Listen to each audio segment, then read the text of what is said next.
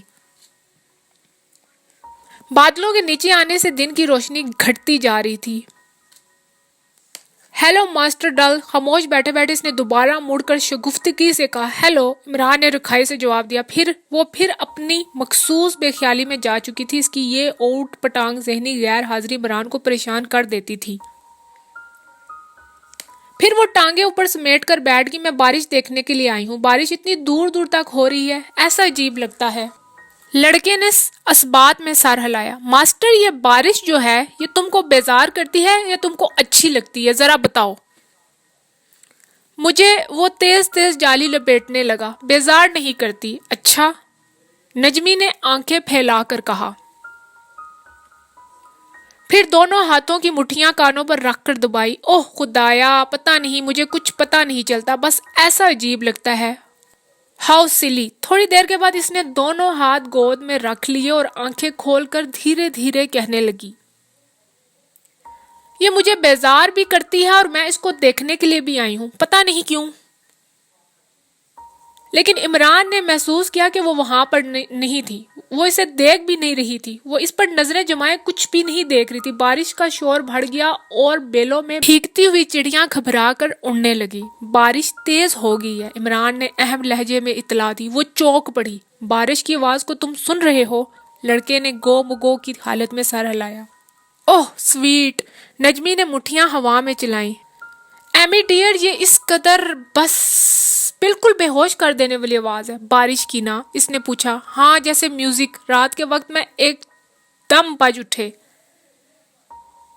مکمل music, orchestra یا رقص کی تال جیسے ایک دم تیز ہو جائے۔ گھنگرو یا پھر ارے نہیں بھئی، اس نے ہاتھ جھٹک کر گود میں رکھ لی اور خلا میں دیکھنے لگی۔ لڑکے نے اطمینان کا سانس لیا اور جالی میز پر رکھ کر اکڑو بیٹھ گیا۔ وہ پھر بول اٹھی۔ ارے ہاں، جیسے میوزک بجتے بجتے ایک دم تھم جائے یا ناچتے ناچتے کوئی ایک دم رک جائے۔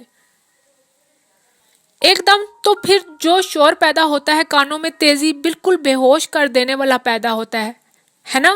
ہے سارے میں تمہیں پتا ہے، یعنی گھنگرو جب ایک دم تھم جائیں تو اس کے بعد۔ اس نے آنکھیں پھیلا کر سمجھانے کی کوشش کی۔ دیوار کے ساتھ بیٹھے ہوئے لڑکے نے پھر اثبات میں سر ہلایا۔ ہائے سویٹ ایمی ڈیئر، میوزک کلاس میں اتنی دفعہ میں نے محسوس کیا اور آج بھی اس وقت مجھے یاد آیا ہے کہ یہ بالکل ویسا ہے۔ پر ماسٹر، یہ کہاں سے آتا ہے بتاؤ؟ یہ بارش تو تمہیں پتا ہے کہاں گرتی ہے، راستوں پر، چھتوں پر، درختوں پر، پتوں پر۔ اس نے ہاتھ پھیلایا۔ ساری بے آواز جگہوں پر۔ پھر یہ میوزک کہاں سے آتا ہے بتاؤ؟ لڑکا اپنی جگہ پر کسمسا کر خاموش رہا۔ تم نے سنا ہے تو ضرور پتا ہوگا۔ ایمی بتاؤ نا۔ وہ آدھی بیزار نظروں سے بیٹھا اسے دیکھتا رہا۔ اچانک نجمی نے کانوں کو دونوں ہاتھوں میں ڈھانپ لیا اور اس کی آنکھوں میں آنسو آ گئے۔ کچھ پتا نہیں، وہ چیخی۔ کچھ بھی نہیں، ڈل ڈل ماسٹر۔ وہ پھر پلٹ کر بیٹھ گئی۔ بارش کا شور آہستہ آہستہ کم ہو گیا اور بادلوں کے اٹھ جانے سے اجالا بڑھنے لگا۔ جب وہ بیٹھی بیٹھی اکتا گئی تو میز سے اتر کر برآمدے کی سیڑھیوں تک گئی اور بارش میں ہاتھ پھیلا کر کھڑی رہی۔ بارش بدستور کبھی تیز کبھی آہستگی سے ہوتی رہی۔ برآمدے کے ایک کونے سے ایک مہری گھاگھرا اٹھائے تیز تیز چلتی ہوئی نمودار ہوئی اور پاس آ کر چائے کے لیے بولی۔ ہم یہیں پر چائے پئیں گے، عمران نے کہا۔ ہاں، ہم یہیں پر چائے پئیں گے، نجمی نے خوشی سے کہا۔ آج لیلا بڑا عمدہ ناچی تھی، عمران نے کہا۔ اوہ ونڈرفل ایمی، اس سے اچھی تو رادا تو وہ ڈرامے میں بنی ہی نہیں تھی۔ وہ کھسک کر اس کے قریب ہو بیٹھی اور اس کی بہن نے ماسک کیا شاندار بنائے تھے۔ ارے کچھ بھی نہیں پتا چلتا تھا۔ اللہ، وہ سینٹ زیویئرز میں ہے۔ تم نے میرے گھوڑے کی ٹانگ توڑ دی۔ عمران نے منہ لٹکا کر نیچے دیکھا جہاں اس کا 3 ٹانگوں والا گھوڑا اوندا پڑا بارش میں بھیگ رہا تھا۔ مجھے اتنا افسوس ہے ایمی ڈیئر، پر میں کیا کرتی، تم خود ہی میرے اوپر چڑھ آئے تھے۔ ریس میں کوئی گھوڑا اپنی لین بھی چھوڑتا ہے؟ میرے گھوڑے نے 2 لتی لگائی، تمہارے گھوڑے کی ٹانگ ٹوٹ گئی۔ گھوڑے نے لگائی یا تم نے لگائی؟ لڑکا جل کر بولا۔ وہ کھلکھلا کر ہنس پڑی اور اس کا ہاتھ اپنے ہاتھ میں لے کر بولی، لیکن مجھے افسوس ہے ایمی، ہم ایسے عزیز العزیز ترین دوست ہیں، آپس میں نہیں۔ دونوں ایک ساتھ ہنس پڑے. آمنے سامنے بیٹھے میز کی ہموار چمکدار سطح پر چائے کے قطرے ٹپکاتے ہوئے وہ خوشی سے دن بھر کی باتیں کرتے رہے. فرحت کیوں نہیں آئی؟ عمران نے پوچھا. اسے انفلوئنزا ہو گیا ہے، ریاض نے ہمیں بتایا ہے. اسے دیکھنے کو ہم کل صبح جا رہے ہیں. ہاں کل صبح. پچھلی بار جو ہم نے مبارکباد کا گیت گایا تھا، یہ تمہاری انگلش ٹیچر گریسکن مجھے ذرا اچھی نہیں لگتی. ارے آہستہ بولو بھائی، نجمی نے ہونٹوں پر انگلی رکھ کر کہا. عذرا آپا کی بڑی پکی دوست ہے. لیکن ایمی یہ ذرا اچھی بات نہیں، تمہیں اس سے بات تو کرنی چاہیے، کم از کم وہ اتنی سویٹ ہے. اچھا تو اسی لیے مبارکباد کے گیت میں تم بلے کی طرح منہ پھیلا کر بیٹھے رہے. پپا بھی کہتے تھے وہ سویٹ ہے. وہ پھولے ہوئے منہ سے بولا. وہ تو بھائی، نجمی نے سٹ پٹا کر کہا، گیت نوری نے بھی اچھا گایا تھا. تم اس کے ساتھ لڑی کیوں تھی؟ ارے نہیں، بات کر رہی تھی. ارے واہ، تم تو گرج گرج کر بحث کر رہی تھی. میں نے پوچھا تھا آنکھیں بند کر کے جھولا جھولنے سے جو تارے نظر آتے ہیں ان کا رنگ کیسا ہوتا ہے. وہ کہہ رہی تھی کہ اس کو نہیں نظر آتے، اسے خواب میں نظر آتے ہوں گے. عمران ہنسا. ارے ہائے ایمی، کل میں نے خواب دیکھا. وہ اس پر نظریں جمائے جمائے بے خیالی میں چلی گئی اور رک رک کر بولنے لگی. خواب دیکھا کہ جنگل ہے اور میں گھوڑے پر سوار جا رہی ہوں اور جنگل گہرا ہوتا جا رہا ہے. پھر گھوڑا بھاگ گیا. ہیں؟ پھر گھوڑا مجھے گرا کر کہیں بھاگ گیا. میں نے اٹھ کر اسے آوازیں دی، پونی پونی، ڈیئر پونی پونی. حتیٰ کہ ڈر کے مارے میری آواز بیٹھ گئی اور پونی نے کوئی جواب نہ دیا. پھر میں چلنے لگی. بیچ راستے سے ہٹ کر کنارے کنارے درختوں کے نیچے نیچے میرے اوپر کہرے سے مرے ہوئے درخت تھے، اور جب کوئی پتا میرے بالوں پر گرتا تو میں چونک پڑتی. پھر پتوں کی بارش ہونے لگی ہر طرف، اور دیکھتے دیکھتے راستہ پتوں میں غائب ہو گیا. میں بھاگنے لگی بہت تیز. پتے زرد اور خشک تھے اور میرے پاؤں کے نیچے ان کے ٹوٹنے کی آواز آ رہی تھی. میں بھاگتی گئی اور گھوڑے کے ملنے کی دعائیں مانگتی رہی کہ ایک کھلی جگہ آ گئی. یہ ایک جھیل تھی جو خشک ہو چکی تھی. تہہ میں تھوڑا سا پانی تھا جس پر کہرا جمع ہوا تھا. وہاں پر کوئی بھی نہ تھا سوائے ایک پرندے کے جو جھیل کے کنارے ایک ٹانگ پر کھڑا تھا. میں نے ڈرتے ڈرتے اس کے قریب جا کر پوچھا. اس ننھے سے آبی پرندے نے سر اٹھا کر مجھے دیکھا اور منہ کھول کر کہکا لگایا. عمران کھلکھلا کر ہنسا. وہ اس کی طرف توجہ دیے بغیر بولتی رہی. پھر اس نے سر سے مجھے آگے جانے کا اشارہ کیا. میں نے دیکھا آگے پہاڑیاں تھیں جن پر برف گر رہی تھی یا گر چکی تھی یاد نہیں رہا، لیکن وہ برف پوش تھیں. میں پھر بھاگنے لگی. اب میں خوف زدہ نہ تھی، میں خوشی سے بھاگ رہی تھی. خوشی سے بہت خوف زدہ نہ تھی، میں خوشی سے بھاگ رہی تھی. خوشی سے بہت تیز. وہ ٹھٹک کر رک گئی. کیسا ہے یہ کہ بتاؤ؟ اچھا ہے، عمران نے خوش دلی سے کہا. وہ ایک دم سرخ ہوگی. کیوں ہے؟ اس نے تقریباً چیخ کر کہا. کیوں؟ لڑکے نے سہم کر دہرایا. پتہ نہیں، خوابوں کا کوئی مطلب نہیں ہوتا. اوہ! انتہائی رنجیدہ ہو کر وہ اس کی طرف سے منہ پھیر کر بیٹھ گئی. اس کا گھٹنا لگنے سے پیالی اوندھی ہوگی اور اس میں بچی ہوئی چائے میز پر پھیل گئی. آنسوؤں کو روکنے کے لیے وہ تیز تیز آنکھیں جھپکنے اور پاؤں ہلانے لگی. کچھ دیر بعد اس نے پوچھا، تم خواب نہیں دیکھتے؟ نہیں، کبھی کبھی. کیا؟ لڑکے نے دہرایا. کچھ نہیں، یہی کہ جیسے آج دیکھو کہ ہم نے برآمدے میں چائے پی. وہ کانوں تک سرخ ہوگی. عمران نے جالی اٹھائی اور اسے کھولنے اور لپیٹنے لگا. بے حد گیلی ہوا ان کے چہروں سے ٹکرا رہی تھی. بیل پر سے بارش کے قطرے سیڑھیوں پر گر رہے تھے. اب شام پڑ رہی تھی. تم نے اپنا کام ختم کر لیا؟ دیر کے بعد نجمی نے مڑ کر پوچھا. کیا؟ نجمی نے برآمدے کے فرش کی طرف دیکھا. عمران جھنجھلا کر اٹھا اور اس کے سامنے سے گزر کر بکھری ہوئی چیزیں سمیٹنے لگا. لکڑی کے گھوڑے، ماس، ریل گاڑی، بما لائن، کریکر، کاغذ کی ٹوپیاں، غبارے اور اسی طرح کا کتنا ہی علم قلم. وہ رنجیدہ نظروں سے بیٹھی اسے دیکھتی رہی. باقی تم اٹھاؤ کی آدھی چیزوں کا ڈھیر لگاتے ہوئے وہ پھولے ہوئے منہ سے بولا. یہ میرا کام نہیں، مجھے نہیں پتا. میں خالہ سے کہوں گی کہ تم نے اپنا کام نہیں کیا. میں بھی کہوں گا. کیا؟ کہ تم نے پھر میز پر چائے گرائی تھی. اس نے دونوں بازوؤں میں چیزیں بھرتے ہوئے کہا. تم میری شکایت کرو گے؟ وہ رن سے چیخی. لڑکے نے بیزاری سے اس کی طرف دیکھا اور چیزیں سنبھال کر چل پڑا. میں تمہاری پرواہ نہیں کرتا، اس نے کہا۔ وہ اسے برآمدے میں غائب ہوتے ہوئے دیکھتی رہی، پھر کود کر اتری اور پائچے اٹھا کر برآمدوں میں بھاگنے لگی۔ عذرا کے کمرے میں روشنی نہ جلی تھی۔ وہ ابھی ابھی سو کر اٹھی تھی اور پلنگ پر خاموش بیٹھی تھی۔ نجمی نے قالین پر گر کر اس کی گود میں منہ چھپا لیا۔ عذرا آپا، وہ سسک کر بولی، میں اس کے ساتھ نہیں رہ سکتی۔ کیا ہے بیبی، کس کے ساتھ؟ عذرا نے تفشیش سے پوچھا۔ ماسٹر ڈل۔ تو کون کہتا ہے آپ اس کے ساتھ رہیں بیٹا؟ کیا کہتا ہے؟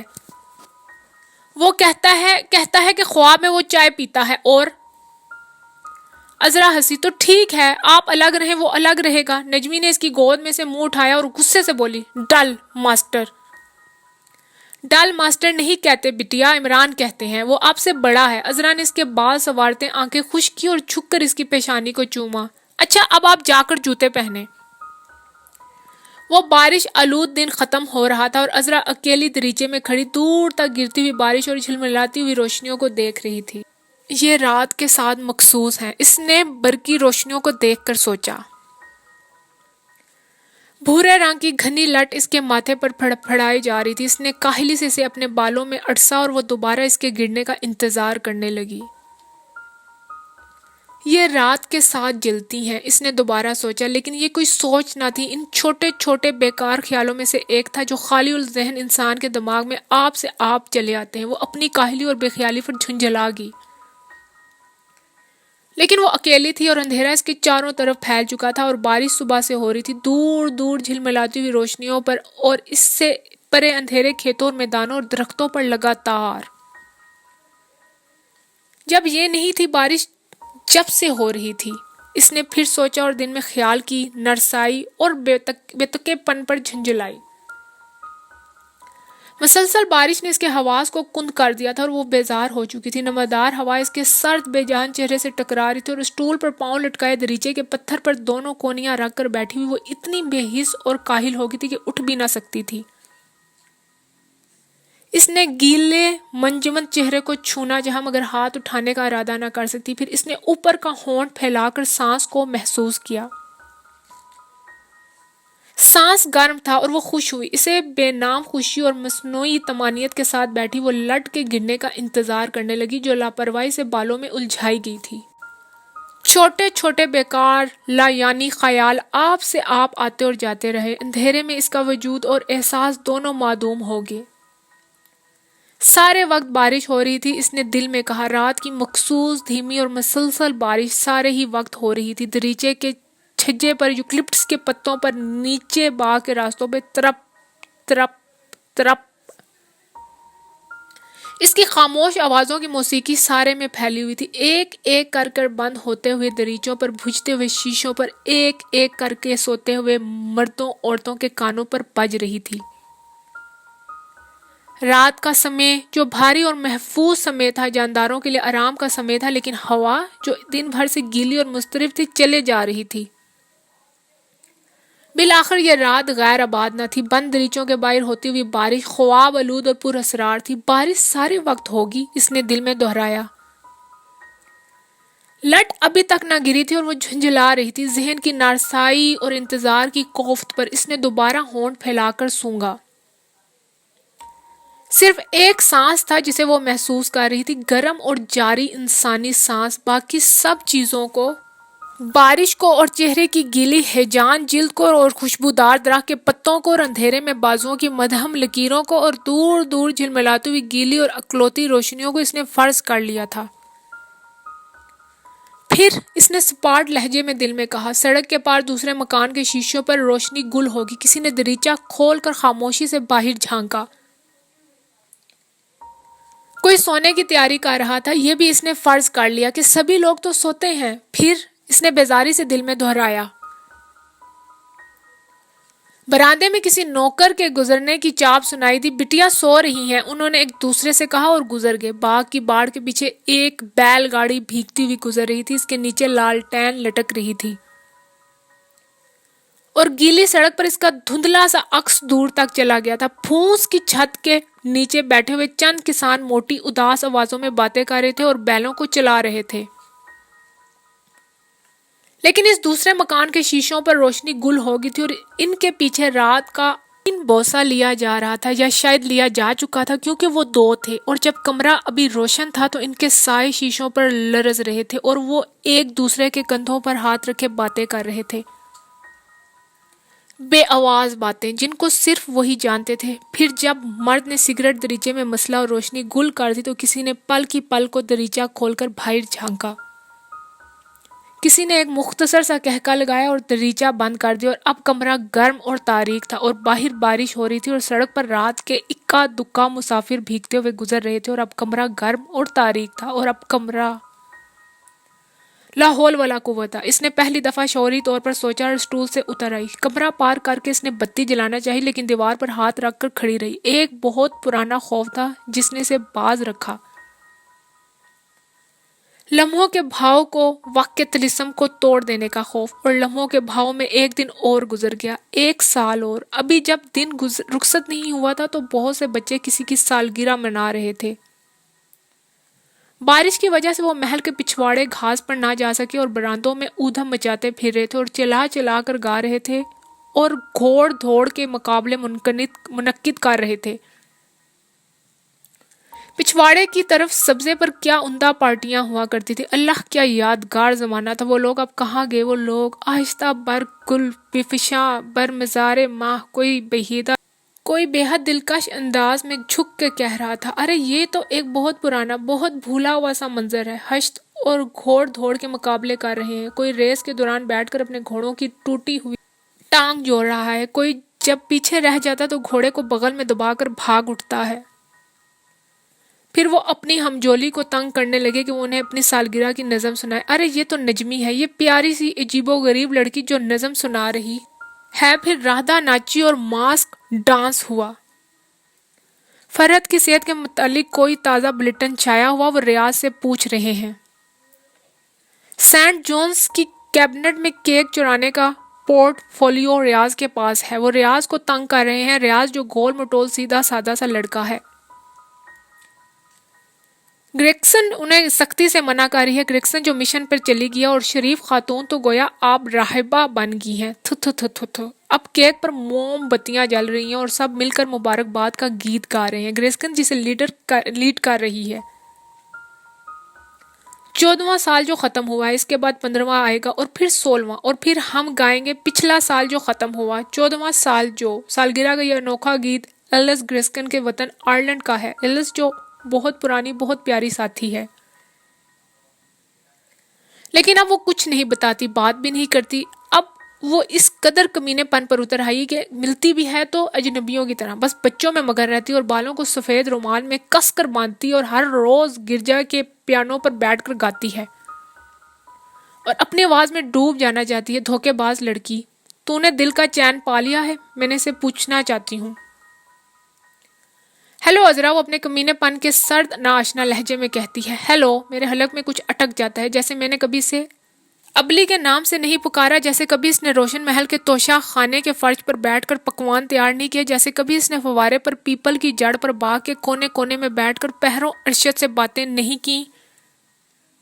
کیا ہم نے کبھی سوچا تھا؟ میں پوچھنا چاہتی ہوں، یہ سب جو بیتا خدایا وہ کچھ بھی نہیں بتاتی، اس کے باوجود وہ اس قدر عزیز دوست ہے۔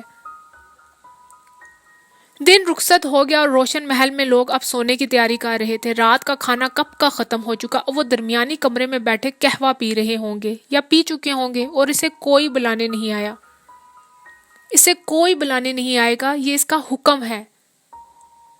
لمحوں کے بھاؤ کو میں روک سکتی ہوں؟ اندھیرے میں آنکھیں پھاڑ کر دیکھتے ہوئے اس نے سوال کیا۔ بارش تھوڑی دیر کے لیے رکی، وہ بجلی کے بٹن پر سے ہاتھ اٹھا کر باہر نکل آئی۔ نیم روشن گیلریاں طویل اور خالی تھیں۔ روشن آغا کے سوا سب کے رہائشی کمرے دوسری منزل پر تھے۔ اونچے تنگ محرابی دروازے بند تھے اور منقش شیشوں پر روشنیاں جل رہی تھیں، روشنیاں بجھ رہی تھیں۔ یہ ممی کا کمرہ ہے جس میں ابھی روشنی گل کی گئی ہے۔ یہ میری ماں جس کا میری زندگی سے کبھی کوئی تعلق نہیں رہا تھا، بس جیسے یہ بند کمرہ ہے، میں اس کے آگے سے گزر رہی ہوں اور ممی اندر اکیلی رہ رہی ہیں، تنہا اور محفوظ، بے حد شان و شوکت کے ساتھ۔ لیکن میں عذرا ہوں ممی، میں نے آپ کا کیا بگاڑا ہے؟ خدا را بتلائیے۔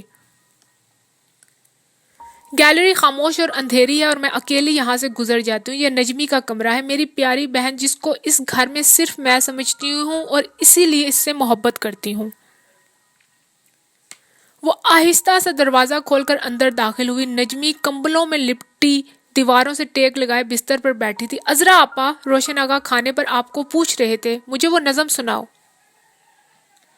اس نے بستر پر بیٹھتے ہوئے کہا جو آج سب کو سنا رہی تھی. ایک شہزادہ اور اس کا دوست مہنڈا. عذرا آپا، اس نے آنکھیں جھپکاتے ہوئے پوچھا. نہیں بھئی، اکیلا شہزادہ. نہیں عذرا آپا، اس کا دوست مہنڈا بھی. نجمی نے دونوں ہاتھ اس کے کندھوں پر رکھ کر سمجھانے کی کوشش کی. ارے نہیں بھئی، عذرا نے سٹ پٹا کر کہا. اکیلے شہزادے کی نظم سناؤ. اکیلا؟ وہ آنکھیں جھپکنے لگی. اچھا کل سنیں گے. وہ اٹھ کھڑی ہوئی. اس نے نجمی کو لٹایا، کشن ٹھیک کیا اور جھک کر اس کی پیشانی کو چوما. شبہ خیر بیبی، اب آپ سو جاؤ. بتی بجھا کر وہ باہر نکل آئی. گیلری اسی طرح طویل اور خالی تھی. دوسرے سرے پر ایک مہری نے سائے کی طرح لپک کر گیلری پار کی اور زینے پر غائب ہوگی. بارش پھر شروع ہو چکی تھی. یہ پرویز کا کمرہ ہے اور اس کی بیوی کا، اس دوسری اجنبی عورت کا جو مجھے نہیں جانتی. بس جیسے ہم روشن محل میں سو رہے ہیں اور سڑک پر سے کوئی مسافر بھیگتا ہوا گزر جائے، لیکن پھر بھی یہ اس کا کمرہ ہے اور اس میں اس کا سامان رکھا ہے جس پر گرد جم رہی ہے اور جسے اس کی اجازت کے بغیر کوئی نہیں کھول سکتا. اور پرویز میرا بھائی جو میرا دوست بھی تھا اس کے ساتھ چلتا ہوا دور نکل گیا ہے اور میں وہیں پر آ گئی ہوں جہاں سے چلی تھی. کاش میرا بھائی مجھ سے میری دنیا سے صلح کر لینے پر آمادہ ہو سکتا. کاش، لیکن میں اس کی پرواہ نہیں کرتی کیونکہ اب میں اپنے کمرے کے سامنے آ گئی ہوں. بالآخر یہ میرا کمرہ ہے. اس جگہ میں بچپن سے رہتی ہوں. یہاں میں نے کیسے کیسے خواب دیکھے. مجھے اس کمرے سے نفرت ہے. اس کے دریچوں کے شیشوں پر یوکلپٹس کے پتوں کا عکس پڑتا ہے جو مجھے ناپسند ہے. بارش جب تیز ہو جاتی ہے تو بے پناہ شور اندر آتا ہے کیونکہ یہ گیلری کے اختتام پر ہے. یہ بھی مجھے ناپسند ہے. اس کمرے میں نے کیا کیا سوچا ہے، کیسے کیسے پروگرام بنائے ہیں. ان 30 سالوں میں جو مجھے یاد ہے کتنے ہی مسرت کے، کتنے ہی دکھ کے لمحے گزرے ہیں. اس لمحوں کے بھاؤ کو میں کبھی بھول سکتی ہوں؟ اس کمرے کو جس کی کانچ پر کتنے ہی پھول سوکھ گئے اور کتنے ہی تازہ پھول ان کی جگہ رکھے گئے. پھول جو صرف میری خاطر اور اس کمرے کی خاطر اگائے گئے اور کتنے ہی. ارے یہ خاموشی کیوں ایک دم ہوگی؟ سارے میں میرے سازوں پر مٹی جم رہی ہے اور براندوں میں اتنی ویرانی سمٹ آئی ہے. میں ان کو یہاں لا کر رکھوں گی تاکہ وہ دہل جائیں اور یہ خاموشی ٹوٹ جائے. اس نے سارے سازوں کے غلاف اتارے اور ایک ایک کر کے انہیں باہر لے آئی. طویل اندھیری گیلری میں تھوڑے تھوڑے فاصلے پر تان پورا، تار، وائلن، طبلہ، ہارمونیم، کوئی ایک دیوار کے ساتھ، کوئی دوسری دیوار کے ساتھ، کوئی دروازے کے پاس، کوئی ریلنگ کے ساتھ. پھر دیر تک وہ ان کے درمیان پھرتی اور احتیاط سے ان پر انگلیاں دھرتی رہی. انہیں خاموش اور بے اثر پا کر اسے خوشی ہوئی. اندھیرے میں بھدی سیاہ شکلیں وہ دیوار کے سائے میں سوئے فقیروں کی طرح دکھائی دے رہے تھے. جب وہ بہت تھک گئی تو جا کر لکھنے کی میز پر بیٹھ گئی. اب میں خط لکھوں گی. لیمپ جلاتے ہوئے اس نے فیصلہ کیا. کس کو کیا فرق پڑتا ہے؟ سر کو ہلکا سا جھٹکا دے کر اس نے لکھنا شروع کیا. پیاری شیریں، صبح سے بارش ہو رہی ہے. طبیعت سخت اوب گئی ہے. آج نجمی کی سالگرہ تھی. تمہیں سب نے بہت یاد کیا. میں نے، نجمی نے، سب نے. ایلس بھی آئی تھی لیکن وہ کسی کو یاد نہیں کرتی. وہ مجھے بھی کچھ نہیں بتاتی. بھلا بتاؤ کس قدر مسخرے پن کی بات ہے. اس میں کسی کا کیا قصور تھا؟ پر وہ شیریں، وہ تو انگریز لڑکی ہے. کہتے ہیں یورپی اقوام سمجھدار رہتی ہیں اور اس معاملے میں، اور پھر موت پر کسی کا کیا. بس اللہ. شیریں، آج میں نے شام کے سمے کو اپنے ارد گرد پھیلتے ہوئے دیکھا، محسوس کیا. تم نے کبھی کیا ہے جب ذرا ذرا بارش ہو رہی ہو، شام ہر طرف دھواں دھار ہو اور نیلی ہوا اور بڑھتی جائے تو تم نے کبھی محسوس کیا ہے؟ ارے یہ ایسی خوبصورت شے ہے شیریں، نرم اور خوبصورت. اولین بوسہ یا اولین سرگوشی، یا ارے میں کیسے بتاؤں بھائی. اور کوریڈور، طویل اور خالی کوریڈور، زندگی سے اس قدر قریب ہے. آج میں اس میں اسی طرح پھرتی رہی جیسے وہ میرے بہترین دوستوں میں سے تھے. ایک گیلری میں مجھے چند ساز پڑے ہوئے ملے جو سب کے سب خاموش تھے. ایک ستار ابھی تک ریلنگ پر جھکا ہوا ہے. جب اس پر بارش پڑے گی تو وہ ٹیون ہوگا. میں سوچتی ہوں آج عمران بے حد اداس تھا. پرویز ابھی تک نہیں آیا. میرے خیال میں بچوں کو والدین کے پاس رہنا چاہیے. نجمی آج سارا دن ننگے پاؤں بارش میں پھرتی رہی، مجھے ڈر ہے اسے زکام نہ ہو جائے۔ تمہارے بچے کیسے ہیں؟ منو اور گڈو؟ حامد بھائی کی صحت کیسی ہے؟ شیریں، ہم اس قدر تیزی سے بوڑھے ہوتے جا رہے ہیں، ہم اور تم اور سب۔ ایک بات بتاؤ شیریں، محبت کیا اتنا ہی دکھ دیتی ہے؟ کیا انسانوں کی یہی خطا ہے کہ وہ محبت کرتے ہیں؟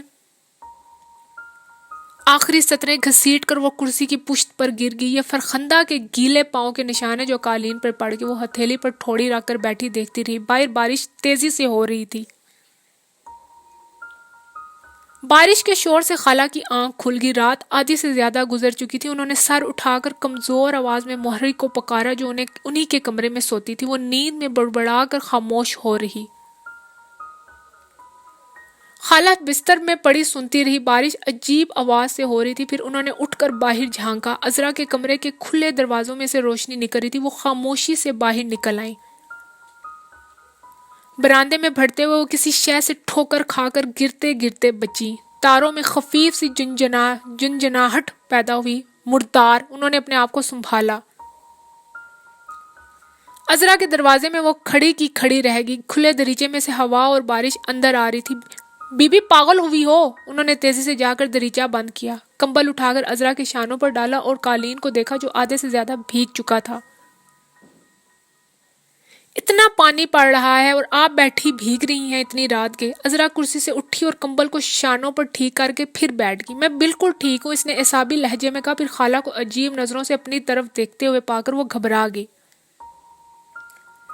بیٹھ جائیے، اس نے پریشان تر لہجے میں کہا اور کاغذات الٹنے پلٹنے لگی۔ خالہ نے اس کے چہرے پر بہت کچھ پڑھ لیا۔ عذرا، تم ایک بچے کی طرح ہو جو چوری کرتا ہوا پکڑا جاتا ہے، حالانکہ تم نہ بچہ ہو نہ تم نے چوری کی ہے، خالہ نے پرسکوت آواز میں کہا۔ ایسا کیوں ہے؟ عذرا صرف خاموش زخم خوردہ نظروں سے انہیں دیکھتی رہی۔ خالہ نے میز کا کونا مضبوطی سے پکڑ لیا اور کھڑی رہی۔ لمبی بیماری نے انہیں کمزور کر دیا تھا۔ سفید بالوں کی لٹیں ان کی کانوں پہ بے ترتیبی سے لٹک رہی تھی اور میز کا سہارا لیے کھڑی وہ بے کسی اور قسمن پرسی کی تصویر نظر آتی تھی۔ بارش دریچے کے شیشوں پر سرما رہی تھی۔ دفتن وہ بہت دکھ سے بولی، تمہاری عمر ڈھل رہی ہے اور تم ابھی نادان ہو۔ عذرا نے دہل کر انہیں دیکھا۔ اس کا رنگ سانولا ہو گیا اور ڈھلتے ہوئے چہرے کی لکیریں کانپنے لگی۔ وہ آہستہ آہستہ اٹھ کھڑی ہوئی۔ آپ اپنے کمرے میں جائیں، آپ یہاں کیوں آئی ہیں؟ خالہ بڑھاپے کے باوجود جذبے کی شدت سے کانپنے لگی۔ زندگی میں پہلی مرتبہ وہ ایک دوسرے کے مقابل آن کھڑی ہوئی تھی، اس مقام پر جہاں وہ محض دو عورتیں تھیں، ایک دوسرے کے لیے حقارت اور ترحم کے جذبات لیے ہوئے۔ چند لمحوں تک وہ گستاخی سے ایک دوسرے کی طرف دیکھتی رہی۔ پھر عذرا کی بہکرا المناک نظروں کے سامنے خالہ ٹوٹ گئی۔ میز کا کونا پکڑے پکڑے وہ فرش پر بیٹھ گئی اور رونے لگی۔ عذرا کرسی پر بیٹھ کر کاغذوں کو دیکھنے لگی۔ دریچے کی درزوں میں سے پانی اندر آ رہا تھا۔ خالہ کی بلی ان کی قمیض کے دامن سے کھیل رہی تھی۔ جب خالہ نے آنکھوں پر سے ہاتھ اٹھایا تو اپنے آپ کو اسی طرح تنہا بیٹھے ہوئے پایا۔ دفتن اسی وقت خالہ کو اپنے اور عذرا کے اور اپنے اور اس دوسری عورت کے درمیانی فاصلے کا احساس ہوا، بات جو ان کے درمیان پیدا ہو گیا تھا۔ تم کیا چاہتی ہو کہ روشن آگا اس غم میں ہلاک ہو جائیں؟ اور خالہ نے کہا، اور میں یہاں سے چلی جاؤں؟ خالہ، عذرا نے تقریباً چیخ کر کہا اور اٹھ کر کھڑی ہو گئی۔ خالہ نے دہشت سے دیکھا اور وہ دوسری عورت ان سے زیادہ جوان، زیادہ مضبوط اور زیادہ سرد تھی۔ اس کی کچلتی ہوئی سرد نظروں کے سامنے خالہ لوٹنے پر مجبور ہوگی۔ ایک نامعلوم ندامت کے مارے انہوں نے جھک کر بلی کو اٹھایا اور تیز تیز قدم اٹھاتی ہوئی کمرے سے نکل آئی۔ جب وہ باہر آ رہی تھی تو انہوں نے محسوس کیا کہ وہ عذرا کی زندگی سے بہتر ہوتی جا رہی ہیں۔ بالآخر وہ ان سے الگ ایک بالکل دوسری عورت تھی۔ جب وہ اکیلی رہ گئی تو بستر پر جا لیٹی۔ اس کے دماغ میں مکمل سناٹا تھا۔ گھبراہٹ کے باوجود اس کا چہرہ سنگین تھا، ایک ایسا گنگا بے تاثر چہرہ جس کا بوجھ صرف محسوس کیا جا سکتا ہے۔ لیٹے لیٹے اس نے محسوس کیا کہ کمرے میں ہوا کی شدید کمی تھی۔ اس نے اٹھ کر دریچہ کھول دیا اور کھڑے کھڑے اس کا چہرہ بھیگ گیا۔ وہ دوبارہ بستر پر لوٹ آئی۔ اب تھوڑے تھوڑے وقفوں پر سناٹا اس کے دماغ میں داخل ہونے لگا، لیکن ہوا پھر بھی نہ تھی۔ ہوا کی ایک رمق اس کے پھیپھڑوں میں نہ تھی۔ ایک دم بہت زیادہ گھبرا کر اس نے لمبے لمبے سانس لینے شروع کیے۔ اس کے حلق میں سے گرمی نکل رہی تھی اور زبان اکڑ گئی تھی۔ اس نے زبان کو تالو پر پھیرا، ہر سانس کے لیے اسے مشقت کرنا پڑی تھی۔ مایوس ہو کر اس نے چیخنا چاہا لیکن آواز کہیں دور رہ گئی۔ اب اس کے کانوں میں شور مچ رہا تھا، کانوں میں اور دماغ میں اور ساری دنیا میں۔ اس کے پھیپھڑے بند ہو رہے تھے۔ یہ کیا ہے؟ یہ کون سا وقت ہے؟ اس نے کوشش کر کے سوچا اور مشکل سانس لیتی رہی۔ اس نے رونے کی ایک بے سود کوشش کی، صرف سانس کو جاری رکھنا اس وقت کا، اس لمحے کا اہم ترین کام تھا۔ سانس جو زندگی کا آخری نشانے سے جھانکنے کا خیال آیا اور جب وہ زیادہ دہشت زدہ ہو کر اس نے سانس لینا جاری رکھا، لیکن اس کوشش میں اس کے سر میں سے پسینہ نکل گیا، سر میں سے اور پیشانی اور گردن اور چھاتی میں اور کمر اور ٹانگوں میں سے وہ پسینے میں بھیگ گئی۔ انتہائی تکلیف کی حالت میں اس نے سر اور کندھوں کو دائیں بائیں ہلانا اور کرہانا شروع کیا۔ دیر تک وہ ادمرے سانپ کی طرح بستر پر تلملاتی رہی۔ جب تکلیف ختم ہوئی تو اس کے چہرے پر راکھ کے رنگ کی لکیریں گہری ہو چکی تھی اور اس کے اندر کوئی شے سرکش اور زوراور ٹوٹ چکی تھی۔ بارش تھوڑی دیر کے لیے رک گئی اور کمرے میں گیلے قالین کی بو پھیل رہی تھی۔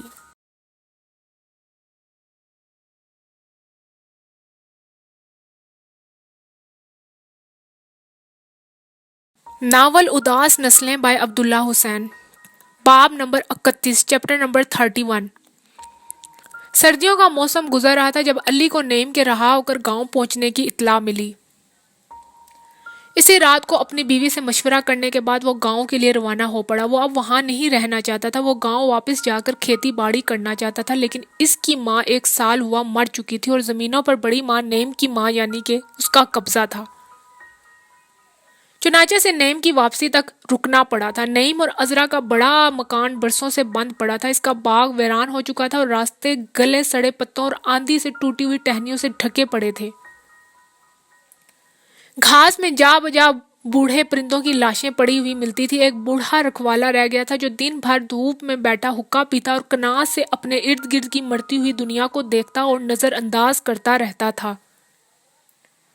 اس روز بھی اس نے آنکھوں پر ہاتھ کا سایہ کر کے دیوار کے ساتھ ساتھ گزرتے ہوئے علی کو دیکھا اور پہچان کر دھیان ہٹا لیا۔ وہ نعیم کا پرانا نوکر تھا لیکن علی کو پسند نہ کرتا تھا۔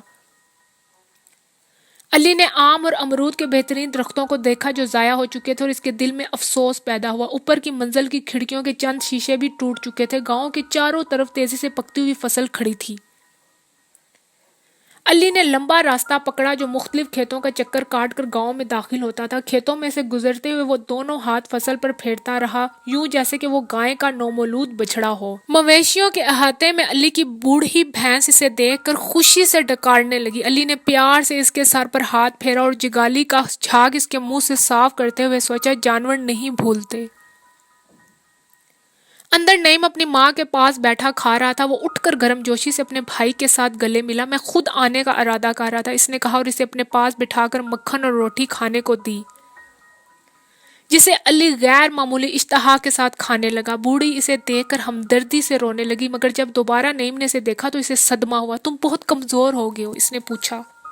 علی نے جھیم کر اسے دیکھا اور بولا، تم بھی تو بوڑھے دکھائی دے رہے ہو۔ بوڑھے تو سب ہو جاتے ہیں، پر جوان آدمی وہاں کھانے کو نہیں ملتا، خالص نہیں ملتا، علی نے مختصراً کہا۔ کھانے کے بعد وہ باہر نکل آئے۔ دیر تک وہ مویشیوں کے درمیان پھرتے اور باتیں کرتے رہے۔ نعیم کے کہنے پر رکھوالا علی کو ہر ایک مویشی کی پچھلی 5 سالہ زندگی کے حالات، جن میں اس کی بیماریاں، اس کی خوراک، اس کا کام شامل تھا، مختصراً بتاتا جا رہا تھا۔ اس سے فارغ ہو کر وہ کھیتوں کو نکل گئے۔ ایک پہر تک وہ فصلوں میں گھومتے رہے۔ راستے میں ان کو کئی پرانے دوست ملے جنہوں نے رک کر دونوں بھائیوں کی خیریت پوچھی اور انہیں پھر سے اکٹھا دیکھنے پر خوشی کا اظہار کیا۔ نئی نے عمدن اپنے بڑے گھر کی طرف جانے سے گریز کیا، گو علی نے 2-1 دفعہ دبی زبان سے خواہش ظاہر کی انہیں وہاں جا کر کم از کم پھلدار درختوں کی حالت کو دیکھ کر آنا چاہیے۔ واپسی پر نعیم نے پوچھا، عائشہ کیسی ہے؟ ٹھیک ہے، علی نے بتایا۔ سپہر کے وقت علی سو گیا۔ جب اٹھا تو شام پڑ رہی تھی اور نعیم کھانے کی تیاری کر رہا تھا۔ اس کی ماں نے دونوں کے آگے بھنے ہوئے پرند اور گوبھی کے سالن کا کھانا لا کر رکھا۔ اس سے پہلے کہ وہ کھانا شروع کرتے، نعیم بولا، میں نے کہا نا کہ میں خود آنے والا تھا۔ علی سالن کی پلیٹ کو آہستہ آہستہ گھمانے لگا۔ چھٹی لے کر آئے ہو؟ علی پھر خاموش رہا۔ بولتے کیوں نہیں؟ میں وہاں نہیں رہنا چاہتا، میں گھر آنا چاہتا ہوں، علی نے کہا۔ نعیم نے ہاتھ میں پکڑی ہوئی روٹی برتن میں رکھ دی۔ لیکن ہاں میں سمجھتا ہوں، پر ابھی کچھ دیر تک تو تمہیں وہیں پر رہنا پڑے گا۔ میں تمہارے ساتھ رہوں گا، ہمیں مزدوروں میں کام کرنا ہے، مزدوروں کی جماعت اس وقت ہندوستان کی بہت بڑی طاقت ہے، تمہیں پتہ ہے نا۔ علی کے ہاتھ جو شورے کی پلیٹ کو گھما رہے تھے رک گئے۔ تو اب میں بھی، وہ غصے سے بولا، تم نے ہمیشہ میرے ساتھ دشمنی کی ہے، تم نے یہاں سے مجھے نکالا، مجھے جیل بھیجنا چاہتے ہو، تم خود جا کر جو مرضی ہو کرو۔ نیم اٹھ کھڑا ہوا اور پشت پر ہاتھ باندھ کر کمرے میں چکر لگانے لگا۔ ایک لوہے کا برتن اس کے پاؤں کی ٹھوکر سے اڑ کر شور مچاتا ہوا دیوار سے جا ٹکرایا۔ اس کی ماں آگ جلانا چھوڑ کر دم خود بیٹھی تھی۔ دھواں چولہے سے نکل نکل کر کمرے میں بھر گیا تھا اور آنکھوں کو لگ رہا تھا۔ ایک بار علی کے سر پر رک کر اس نے کہا، لیکن تم ہماری مدد کر سکتے ہو، خود اپنی خاطر۔ احمق! اور جواب نہ پا کر چل پڑا۔ علی نے قمیض کے دامن سے آنکھیں پونجی اور دبی زبان سے دھوے کو گالی دی۔ یکلخت نیم غصے سے بولا، پھر تم یہاں نہیں آ سکتے، ادھر کا رخ بھی نہیں کر سکتے، میں وہاں بھی نہیں رہ سکتا، میں تنگ آ چکا ہوں۔ جاؤ، نیم گرجا، جہنم میں جاؤ، کہاں پر ابھی نکل جاؤ، جاؤ۔ جاتا ہوں۔ علی آدھے قد سے اٹھ کر پھر بیٹھ گیا۔ ابھی نکل جاؤ، نیم پھر گرجا۔ جاتا ہوں، کھانا تو کھانے دو، بھاگ جو سور۔ جہاں مرضی جاؤ، اس نے دروازے کی طرف بازو لمبا کر کے کہا۔ اچھا اچھا، علی نے انتہائی غصے میں کہا اور بھاگتا ہوا باہر نکل گیا۔ روانگی کی تیزی میں اس نے اپنی بوڑھی بھینس کی لگاوٹ کو بھی نہ دیکھا جس نے اسے دیکھ کر کان کھڑے کر لیے تھے۔ گاؤں کو ایک نیلگو دیہاتی قہرے نے لپیٹ میں لے رکھا تھا۔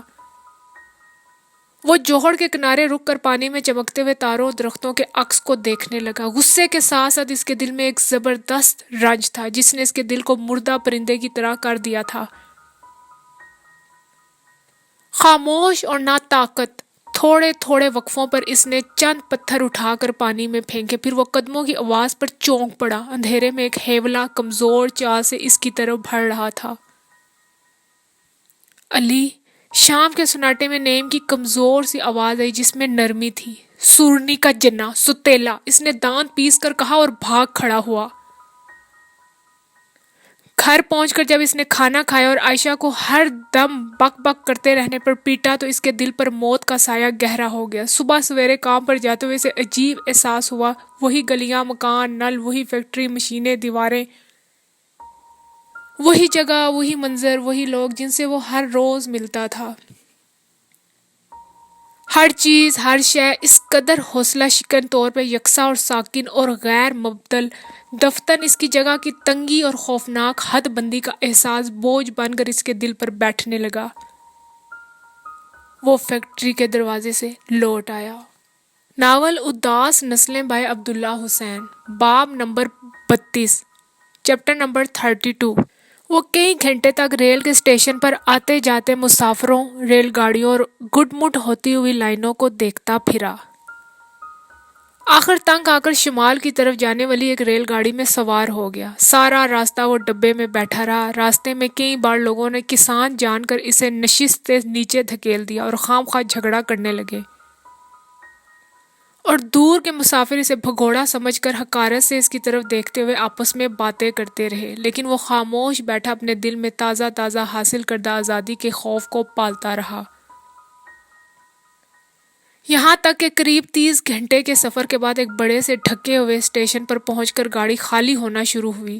ٹکٹ دیکھنے کوئی نہ آیا۔ اس نے جوتا پہنا اور باہر نکل آیا۔ یہ لاہور کا اسٹیشن تھا۔ وہ حیران رہ گیا۔ دیر تک وہ بینچ پر بیٹھا آتے جاتے مسافروں کو دیکھتا رہا، پھر بھوک محسوس کر کے اٹھا اور چائے کے ٹھیلے والے کے پاس پہنچ گیا۔ یہاں کیسے آئے ہو؟ چائے والے نے پوچھا۔ ایسے ہی، علی نے چائے کی پیالی خالی کر کے اسے پکڑاتے ہوئے کہا۔ نوکری کی تلاش میں؟ ہاں، مل جائے گی، چائے والے نے تشفی کے لہجے میں کہا۔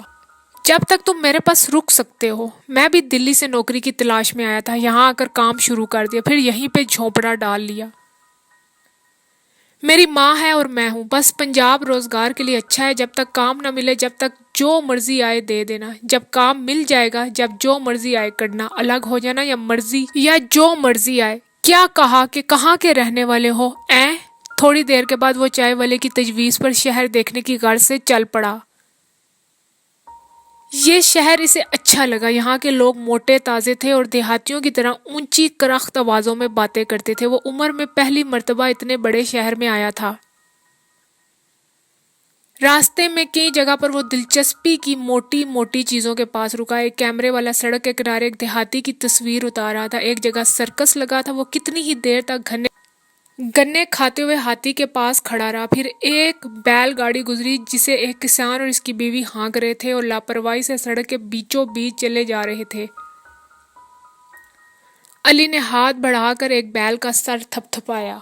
ایک بازار میں داخل ہوتے ہوئے اس کا ماتھا ٹھنکا. وہاں پر لوگوں کے اجتماع میں وہ بد نظمی اور لاپرواہی نہیں تھی جو منظم شہری زندگی کی علامت ہوتی ہے. کاروبار معطل تھا اور لوگ چھوٹی چھوٹی ٹولیوں میں کھڑے ہراساں آوازوں میں باتیں کر رہے تھے اور ان کے درمیان پولیس کی غیر معمولی تعداد نظر آ رہی تھی. ایک دکان پر ایک آوارہ بیل کھڑا کپڑے کے تھان کو چبا رہا تھا. لوگوں کے چہروں سے رونق غائب تھی. بظاہر وہ پرامن طریقے پر کھڑے تھے مگر ایسا ہراساں اور چپ چاپ امن جس سے بدامنی کا خدشہ پیدا ہوتا تھا. علی جلد جلد ان کے درمیان سے گزر گیا. صرف بیل کے قریب سے گزرتے ہوئے یہ دیکھ کر وہ خصی جانور تھا اسے رنج ہوا اور اس نے ان لوگوں کو جو اس حرکت کے ذمہ دار تھے دل میں گالی دی. وہ ہمیشہ سے ان خود غرض لوگوں کے خلاف تھا جو زیادہ دے کام لینے کی خاطر بیلوں کو خصی کروا دیتے تھے.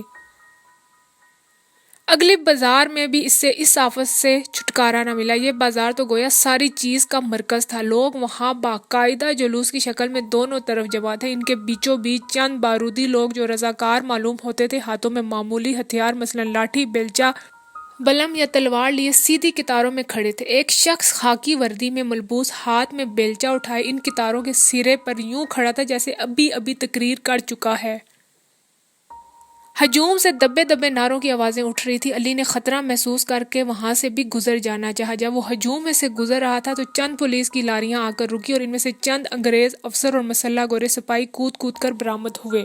اس کے دیکھتے دیکھتے ایک انگریز افسر نے آگے بڑھ کر سرے والے بیلچہ برادر سے کوئی بات کی. اس نے جواب میں انگریز افسر کے منہ پر زور کا تمانچہ مارا. انگریز نے پیچھے کود کر ریوالور نکالا اور ایک فٹ کے فاصلے سے گولی چلا دی. گولی اسے آنکھوں کے درمیان لگی اور وہ گر پڑا لیکن اس سے پہلے کہ افسر سنبھلتا عقب سے کسی نے اس کے پہلو میں بلم چبو دی. وہ ریوالور پھینک کر بلم کے دستے پر جھک گیا. پیچھے سے دوسرا انگریز افسر جو بھاگا آ رہا تھا رک گیا اور ریوالور ہوا میں لہرا کر چلایا فائر فائر. مجمع میں بھگدڑ مچ گئی. چشمے زدن میں بازار گولیوں کے خوش دھماکوں اور بارود کی بو سے بھر گیا. منظم رضاکار جن میں بھگدڑ نسبتاً کم تھی کود کود کر اور چکر کھا کھا کر گر رہے تھے. علی کھڑا کا کھڑا رہ گیا. پھر بھاگتے ہوئے ہجوم کے دھکوں کے ساتھ وہ بھی بھاگنے لگا. پھر ایک زخمی سے ٹھوکر لگنے پر دور تک لڑکھڑاتا ہوا چلا گیا. پھر چلا کر اسے کوسا اور چھلانگ لگا کر ایک زینے پر چڑھ گیا اور بے تحاشا دروازہ پیٹنے لگا. پل کے پل کو مڑ کر اس نے تیزی سے گزرتی ہوئی زرد خوفزدہ شکلوں اور موت کا ناچ ناچتے ہوئے لوگوں کو دیکھا. پھر اونچی اونچی روتی ہوئی آواز میں گالی دے کر دھڑا دھڑ پٹنے لگا. دروازہ کھل گیا. علی کے دھکے سے دروازہ کھلنے والی عورت لڑکھڑا کر زینے پر جا پڑی. وہ ایک معمولی شکل و صورت کی عورت تھی جس کی جوانی ڈھل رہی تھی. علی گھبراہٹ میں کافی دیر تک چٹخنی بند کرنے کی کوشش کرتا رہا اور منہ میں بڑبڑاتا رہا. اچانک عورت نے بڑے لاپرواہ انداز میں گالی دی اور اس کا ہاتھ جھٹک کر چٹخنی بند کر دی. چلو اس نے اسی بیزار لہجے میں کہا اور علی کو آستین سے پکڑ کر زینے میں دھکیل دیا. آگے پیچھے سیڑھیاں چڑھتے ہوئے دونوں اوپر آ گئے. چھوٹے سے کمرے میں پہنچتے ہی علی چارپائی پر بیٹھ گیا. عورت کھڑکی کی درز میں سے نیچے کا نظارہ دیکھنے لگی. انسانی چیخوں اور گولیوں کے چلنے کی آوازیں لگاتار آ رہی تھی. تھوڑی تھوڑی دیر کے بعد وہ ہاتھ پشت پر باندھ کر کمرے میں چکر لگانے لگتی. اس کا چہرہ زرد مگر بے خوف تھا. چوہوں کی طرح مر رہے ہیں. ایک دفعہ رک کر اس نے زیر لب کہا اور حقارت سے علی کو دیکھا. اس کے چلنے کے انداز سے بے حیائی اور مردانہ پن ظاہر تھا. علی خاموش بیٹھا حیرت اور خوف کے ملے جلے احساس کے ساتھ اسے دیکھتا رہا. آہستہ آہستہ گولیوں کی آوازیں آنا بند ہوگی. کبھی کبھی دور اور نزدیک سے ایک اد فائر ہوتا اور پھر سناٹا چھا جاتا. سناٹا جو زخمیوں کی کراہوں کی وجہ سے شدید ہوتا جا رہا تھا. عورت مڑی اور باہر کی طرف اشارہ کرتے ہوئے کچھ تمسخر کچھ حقارت سے بولی. تم وہاں پر مرے پڑے ہوتے. اب الو کی طرح مست بیٹھے ہو. آ کر دیکھو. آؤ. علی خفت سے ہنستا ہوا اس کے پاس جا کھڑا ہوا. یخلخت عورت نے دھکا دے کر اسے پیچھے ہٹایا اور کھڑکی بند کر دی. نیچے کوئی دروازہ پیٹ رہا تھا. پھر ایک دم بہت سے ہاتھ دروازے پر پڑنے لگے. عورت علی کو بازو سے پکڑ کر گھسیٹتی ہوئی دوسرے کمرے میں لے گی اور پچھلی طرف کی گلی میں اترنے والے تاریک زینے میں غائب ہوگی. آدھے راستے میں رک کر اس نے دیوار میں سے ایک تختہ لٹکایا اور علی کو دونوں ٹانگوں سے پکڑ کر اس میں دھکیل دی. جاؤ اندر جاؤ, چلو. جب وہ اندر گھس کر بیٹھ گیا تو عورت نے تختہ اپنی جگہ پر برابر کیا اور واپس آ کر زینے کے دروازے کی کنڈی لگا دی. پھر اس نے جا کر بازار والا دروازہ کھول دیا. پولیس اور فوج کے سپاہی رائفلوں کے دستے بجاتے اوپر چڑھے. کہاں ہے؟ ایک پنجابی سپاہی نے پوچھا. کون؟ تیری ماں کا یار, یہاں کوئی نہیں ہے. ایک سکھ سپاہی نے ڈنڈا گھما کر عورت کے چوتڑوں پر مارا. اس نے بلبلا کر گالی دی. بتا کہاں گیا؟ یہاں بس میں رہتی ہوں, مجھے پتا نہیں. عورت چوتڑ ملتے ہوئے بولی. بتا. پنجابی سپاہی خوفناک گالیاں بکتا ہوا جھپٹا اور اسے بالوں سے پکڑ کر گھسیٹتا ہوا دوسری دیوار تک لے گیا. عورت ہوا میں ہاتھ چلانے لگی. بتا. گالی. سپاہی نے اس کے بال بازو پر لپیٹتے ہوئے کہا. عورت نے چیخ مار کر ناخن سپاہی کی ران میں گاڑ دیے. سپاہی نے ٹانگیں جھاڑ کر فوجی بوٹوں کی ایک زوردار ٹھوکر عورت کی کمر میں ماری. بول. پھر گالی. واحد گورا سپاہی جو سٹین گن گندے سے لٹکائے خاموش کھڑا تھا آگے بڑھا اور عورت پر جھک کر ٹوٹی پھوٹی اردو میں نرمی سے بولا. ٹک ٹک بولو. اور گالی. عورت نے تڑپ کر سر اٹھایا اور گالیوں کی بوچھاڑ اس کے منہ سے نکلی. ہاں میں ڈیش ہوں. میں ہوں, ٹھیک ہے. یہاں ہر کوئی آ سکتا ہے. مجھے پتا نہیں یہاں کون کون ہے. یہاں کوئی نہیں ہے. گورا سپاہی برا سا منہ بنا کر پیچھے ہٹ گیا. پھر اس کے پیچھے پیچھے آدھے سپاہی دوسرے کمرے میں داخل ہوئے. وہاں وہ الماریاں اور صندوق کھول کھول کر دیکھتے رہے. پھر چارپائیوں کے نیچے, کھڑکیوں کے باہر اور چھت بجا جا کر دیکھنے کے بعد زینے کا دروازہ کھولے اندھیرے میں اتر گئے.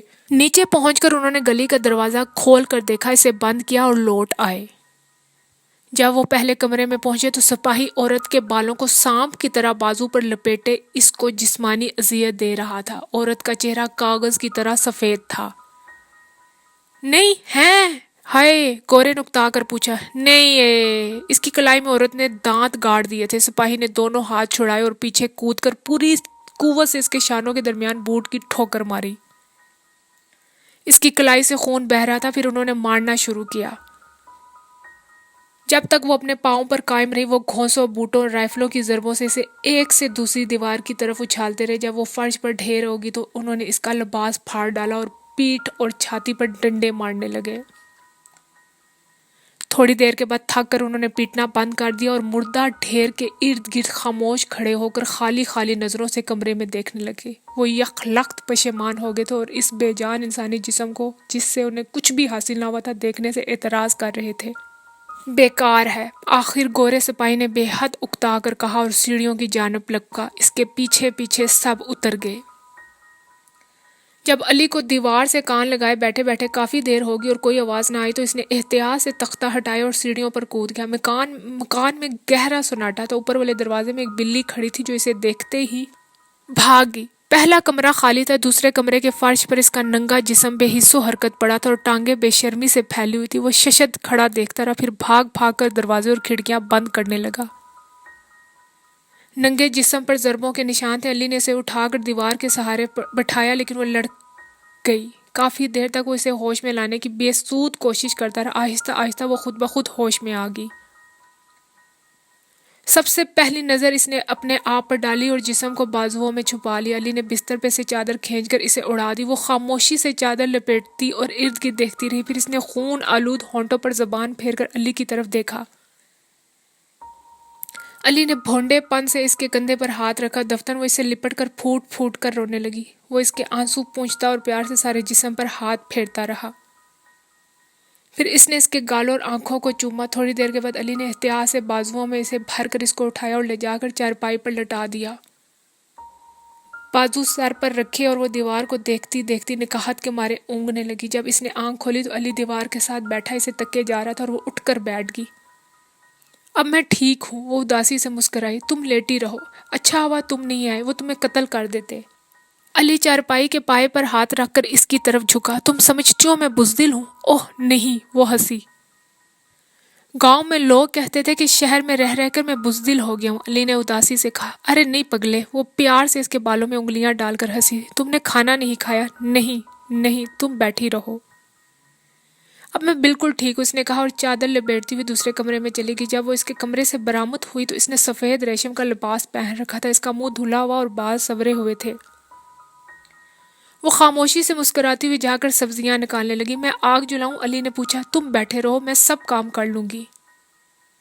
وہ کمرے میں پھرنے لگی۔ بازار والی کھڑکی ذرا سی کھلی تھی، باہر موت کا سناٹا تھا اور چند آوارہ کتے ادھر ادھر پڑی ہوئی لاشوں کو سونگھ رہے تھے۔ وہ وہاں سے ہٹ آیا۔ الماری میں بچی کچی سبزیاں اور کچھ باسی اشیاء خوردنی پڑی تھی۔ اس نے کنکھیوں سے اس کی طرف دیکھا جو چولہے کے آگے سمٹی سمٹائی بیٹھی کھانا پکا رہی تھی۔ وہ اسے بڑی پیاری لگی۔ تمہارا کیا نام ہے؟ زہرہ۔ زہرہ بیگم۔ اچھا، وہ خوشی سے سر ہلا کر بولا۔ میرا نام علی ہے۔ دونوں نے وہیں بیٹھ کر کھانا کھایا۔ کھانے کے بعد علی چارپائی پر لیٹ گیا۔ یہاں آ جاؤ، وہ اٹھ کر اس کے پاس جا بیٹھی۔ تم بڑی مضبوط ہو، علی نے اس کا جسم ٹٹولتے ہوئے کہا۔ ضربوں نے تمہیں کوئی نقصان نہیں پہنچایا؟ ہاں، وہ ہنسی۔ مضبوط تو تم بھی ہو، صرف ذرا بزدل ہو۔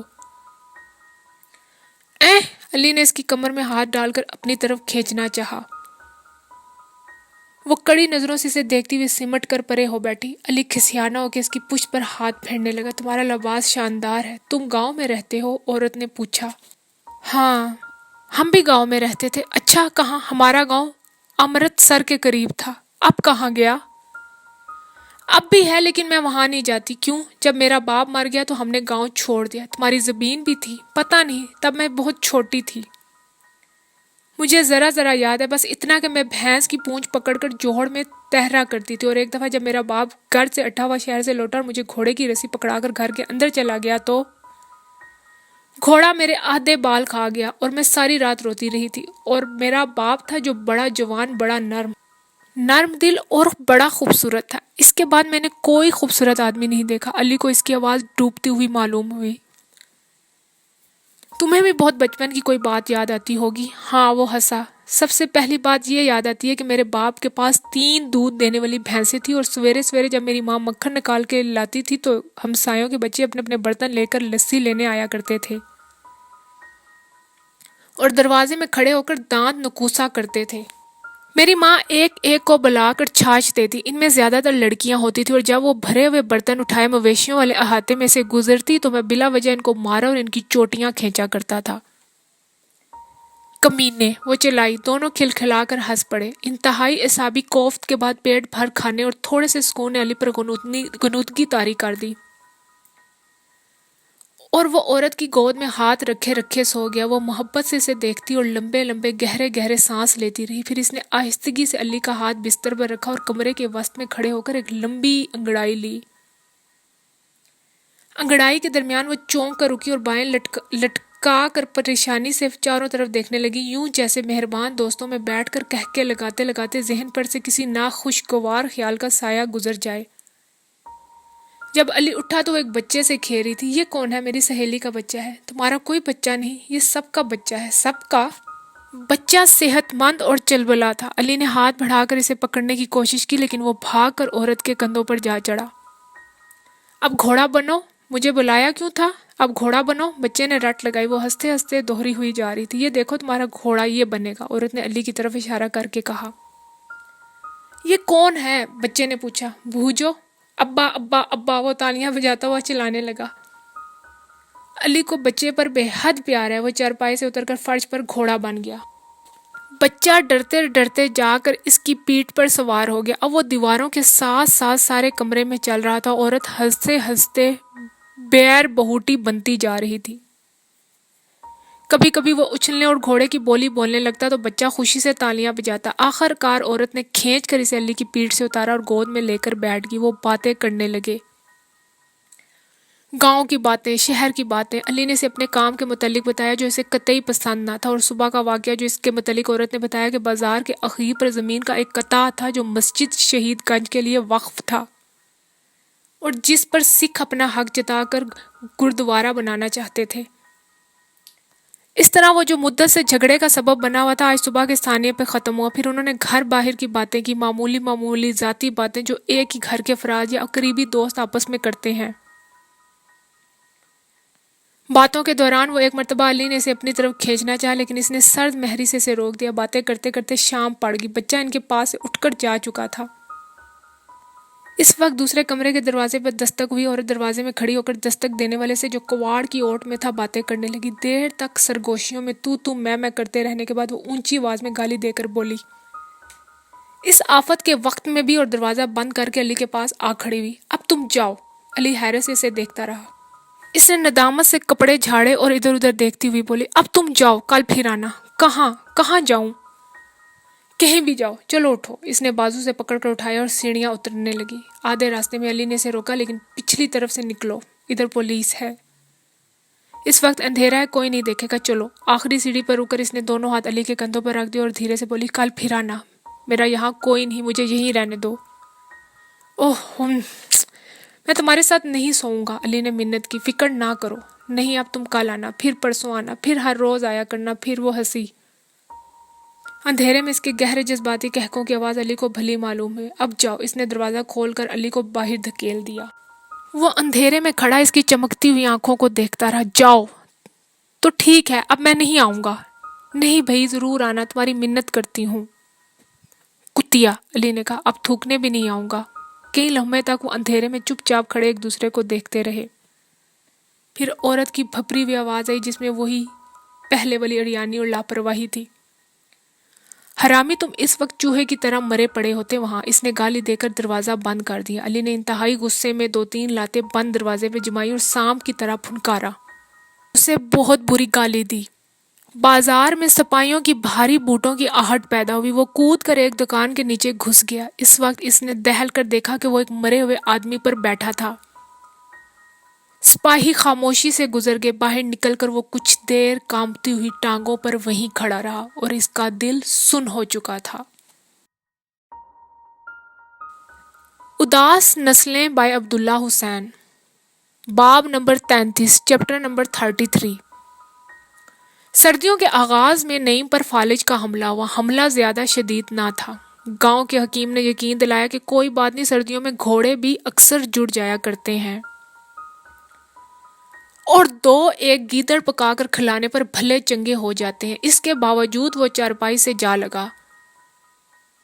2 ہفتے بعد یہ خبر عذرا نے منشی کی زبانی سنی جو لگان کے سلسلے میں روشن محل گیا ہوا تھا۔ دن بھر وہ کمرے میں پڑی رہی۔ سپہر کے وقت باغ میں اتر آئی۔ خزاں کے زرد ہوائیں چل رہی تھی اور روشوں پر گرے ہوئے پتے دھوپ میں چمک رہے تھے۔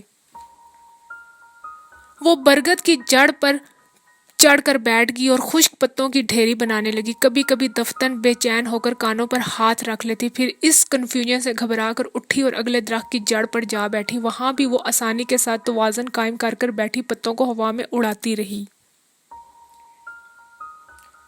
اس نے موسم کے شدید حسن کو بھی محسوس نہ کیا۔ اگلے روز وہ روشن پور پہنچی۔ گاؤں اسی طرح پرانا اور گردآلود تھا۔ وہی دیواریں، وہی درخت اور گلیاں، وہی کھیت جن میں اکا دکا کسان ہل جوت رہے تھے۔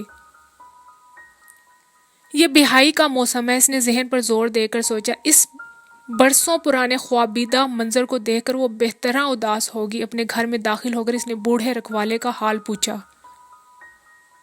بڈھا چابیوں کے گچھے کو ٹٹولتا ہوا اس کی غیر متوقع آمد پر خوشی اور رنج کے ملے جلے جذبات کے مارے رونے لگا۔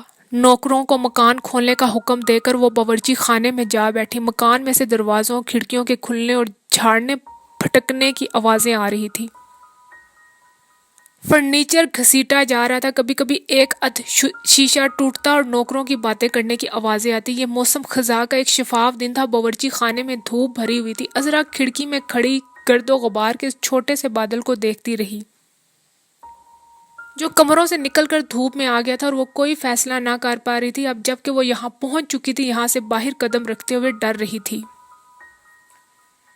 اب اجاڑ باغ کے ٹوٹے پھوٹے راستوں پر چلتے ہوئے اس نے 1000ویں بار دل میں سوار کیا۔ وہی زولیدگی، وہی بے اطمینانی ہر جگہ اس کا پیچھا کر رہی تھی۔ جب اندھیرا چاروں طرف پھیل گیا تو وہ چوروں کی طرح نعیم کے گھر میں داخل ہوئی۔ مویشیوں کے احاطے میں نعیم کی ماں لکڑی کی بالٹی میں دودھ دھو کر اندر لے جا رہی تھی اور کچی منڈیر پر شام کا ستارہ جھلملا رہا تھا، اور وہ اس گھر میں پہلی بار داخل ہو رہی تھی۔ وہ یہاں کبھی نہ آئی تھی۔ اس نے نعیم کی ماں کو صرف ایک بار دور سے دیکھا تھا۔ یہ گھر اس کے خوابوں کے جزیرے پہ کہیں بھی واقع نہ تھا۔ یہاں آنے کے بارے میں اس نے کبھی نہ سوچا تھا۔ آج اجنبیوں کی طرح اس گھر میں قدم دھرتے ہوئے اس کے دل میں علیحدگی، اس قدیم بیگانگی کا احساس تک پیدا نہ ہوا۔ کہ لاشعوری قوتیں اس قدر طاقتور ہوتی ہیں۔ بے آواز قدموں سے احاطہ پار کر کے اس نے اندر جھانکا۔ کھاتے پیتے کسانوں کے گھروں کی طرح ایک مکان تھا۔ باورچی خانے میں بڑھیا کام کر رہی تھی۔ جب وہ کھڑکی کے سامنے گزرتی تو اس کا سایہ صحن میں پڑتا۔ کمرے کے دروازے سے کا ایک پٹ کھلا ہوا تھا اور چارپائی پہ لیٹے ہوئے مرد کی ٹانگیں نظر آ رہی تھی۔ نعیم، عذرا نے کپ کپا کر سوچا۔ وہ انگور کی بیل کے نیچے اندھیرے میں دھڑکتے ہوئے دل پر ہاتھ رکھے کھڑی رہی، جیسے نادار لوگ خوراک کی امید میں سر شام متمول کسانوں کے دروازوں پر چپ چاپ آ کھڑے ہوتے ہیں۔ پھر اس نے بلی کی طرح چل کر صحن پار کیا۔ نعیم چہرے کے آگے کتاب رکھے لیمپ کی روشنی میں پڑھ رہا تھا۔ آہٹ سن کر بچوں کی طرح بولا، ماں مجھے بھوک لگی ہے، مالش پھر کراؤں گا۔ کوئی جواب نہ پا کر اس نے کتاب اٹھائی۔ اس کا منہ کھلے کا کھلا رہ گیا اور کتاب نیچے گر پڑی۔ اس نے اٹھنے کی کوشش کی لیکن کوہنی کے بل صرف آدھا اٹھ سکا۔ اس کا ماتھا آدھے سر تک جا چکا تھا اور کنپٹیوں پر سفید بالوں کے گچھے لٹک رہے تھے۔ جسم فربہی کی طرف مائل تھا۔ عذرا دروازے کو تھامے کھڑی رہی۔ اس نے دیکھا کہ نعیم کی آنکھوں میں بے پناہ مظلومیت تھی۔ اس کی ٹانگیں کانپنے لگی اور وہ اس کی چارپائی کے پاس جا کر بیٹھ گئی۔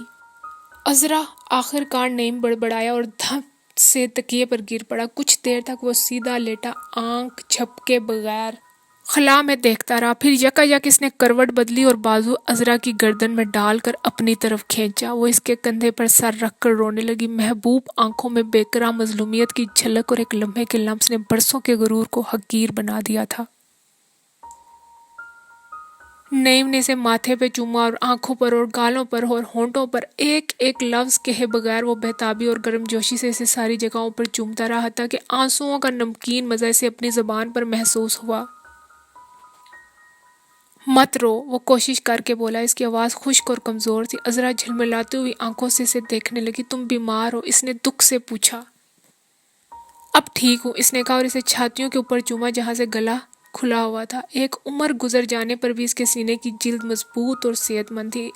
عذرا نے اس کے بالوں میں انگلیاں ڈال کر پہلی بار اسے چوما اور جذبے کی شدت سے دوبارہ رونے لگی۔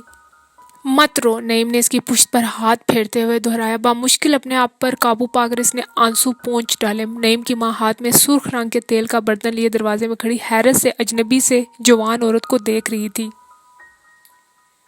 پھر یکایک اس نے پہچان لیا اور سادہ پرمعنی ہنسی سے اس کے چہرے پر پھیل گئی اور وہ احتیاط سے آ کر چارپائی پر بیٹھ گئی اور بیٹے کی ٹانگ پر مالش کرنے لگی۔ اس کی آمد کو کسی نے محسوس نہ کیا۔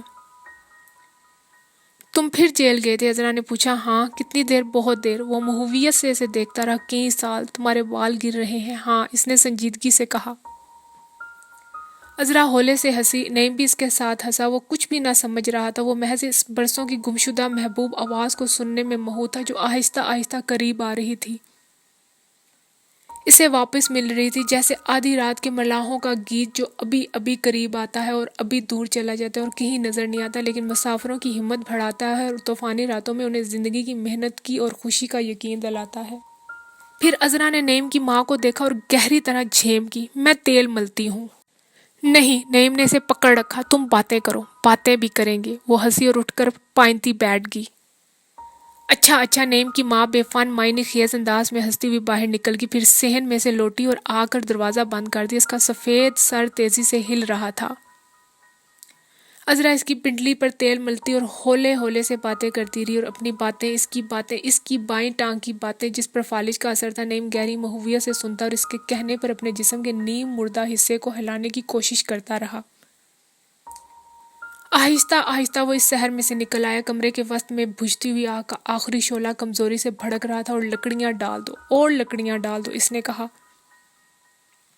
عذرا نے اٹھ کر خشک لکڑی آگ میں پھینکی۔ لکڑی نے دھواں چھوڑا اور بھڑاک سے جل اٹھی۔ عذرا کے ماتھے پہ پسینے کے قطرے ابھر آئے۔ کمرے میں لکڑی کے جلنے اور مالش کے تیل کی ملی جلی بو پھیل رہی تھی، اور دیوار پر عذرا کا سایہ ناچ رہا تھا۔ چچا مر گئے، نعیم نے بھاری آواز میں کہا۔ چچا؟ ہاں۔ دونوں خاموش ہو گئے۔ میں جیل میں تھا جب مجھے اطلاع ملی۔ وہ میرے جیل جانے پہ سخت خفا تھے۔ کئی بار میں نے پیغام بھیجا کہ آ کر مل جائیں، لیکن نہ آئے۔ انہوں نے کہا، نعیم سے جا کر کہہ دو میرا اس سے کوئی تعلق نہیں رہا، میں اس کے بغیر آسانی سے رہ سکتا ہوں۔ مجھے اس بات کا دکھ ہوا۔ اس کے بعد میں نے کوئی پیغام نہ بھیجا۔ پھر وہ بیمار پڑ گئے۔ مجھے لوگوں نے آ کر بتایا ان کا علاج ہوتا رہا. شدید تکلیف کے باوجود وہ بیماری کو صبر سے برداشت کرتے رہے. انہوں نے کسی کا نام نہ لیا، کسی سے ملنے کی خواہش ظاہر نہ کی. پھر ایک روز اچانک انہوں نے ملازم کو اپنے پاس بلایا اور بولے، تم سمجھتے ہو کہ مجھے کسی شے کی حاجت نہیں رہی، تم غلط سمجھتے ہو. کل ہم الموڑے جا رہے ہیں. پھر انہوں نے تعصب سے کہا، مجھے کبھی خیال نہ آیا تھا کہ موت ہمارے بس میں نہیں ہے. زندگی میں اتنی کم مہلت ملتی ہے اور ہم اتنی غلطیاں کرتے ہیں. نعیم بھی اور میں بھی عمر بھر ہم ایک دوسرے سے بچوں کا سا سلوک کرتے رہے ہیں، ضدی اور جاہل بچوں کا سا. لیکن اس رات وہ مر گئے. نعیم نے سر اٹھایا. سنو، اس کے چند روز بعد میں نے خواب میں دیکھا کہ میں دریا کے کنارے کنارے جا رہا ہوں، اور میں چلتا گیا. ایک جگہ پر وہ دریا کی سطح پر ابھرے اور بولے، آگے جاؤ. میں پھر چلنے لگا. وہ ڈبکی لگا کر غائب ہو گئے. پھر تھوڑے تھوڑے فاصلے پر وہ پانی میں سے باہر نکلتے اور مجھے آگے جانے کا اشارہ کرتے رہے. پھر دریا ختم ہو گیا اور وہاں پر وہ ریت پر کھڑے تھے. دھوپ بڑی چمکیلی تھی اور ان کے سفید بال ہوا میں اڑ رہے تھے، اور وہ اپنا دل پسند سفید سوٹ پہنے ہوئے چھڑی ہاتھ میں لیے جیسے میرا انتظار کر رہے تھے.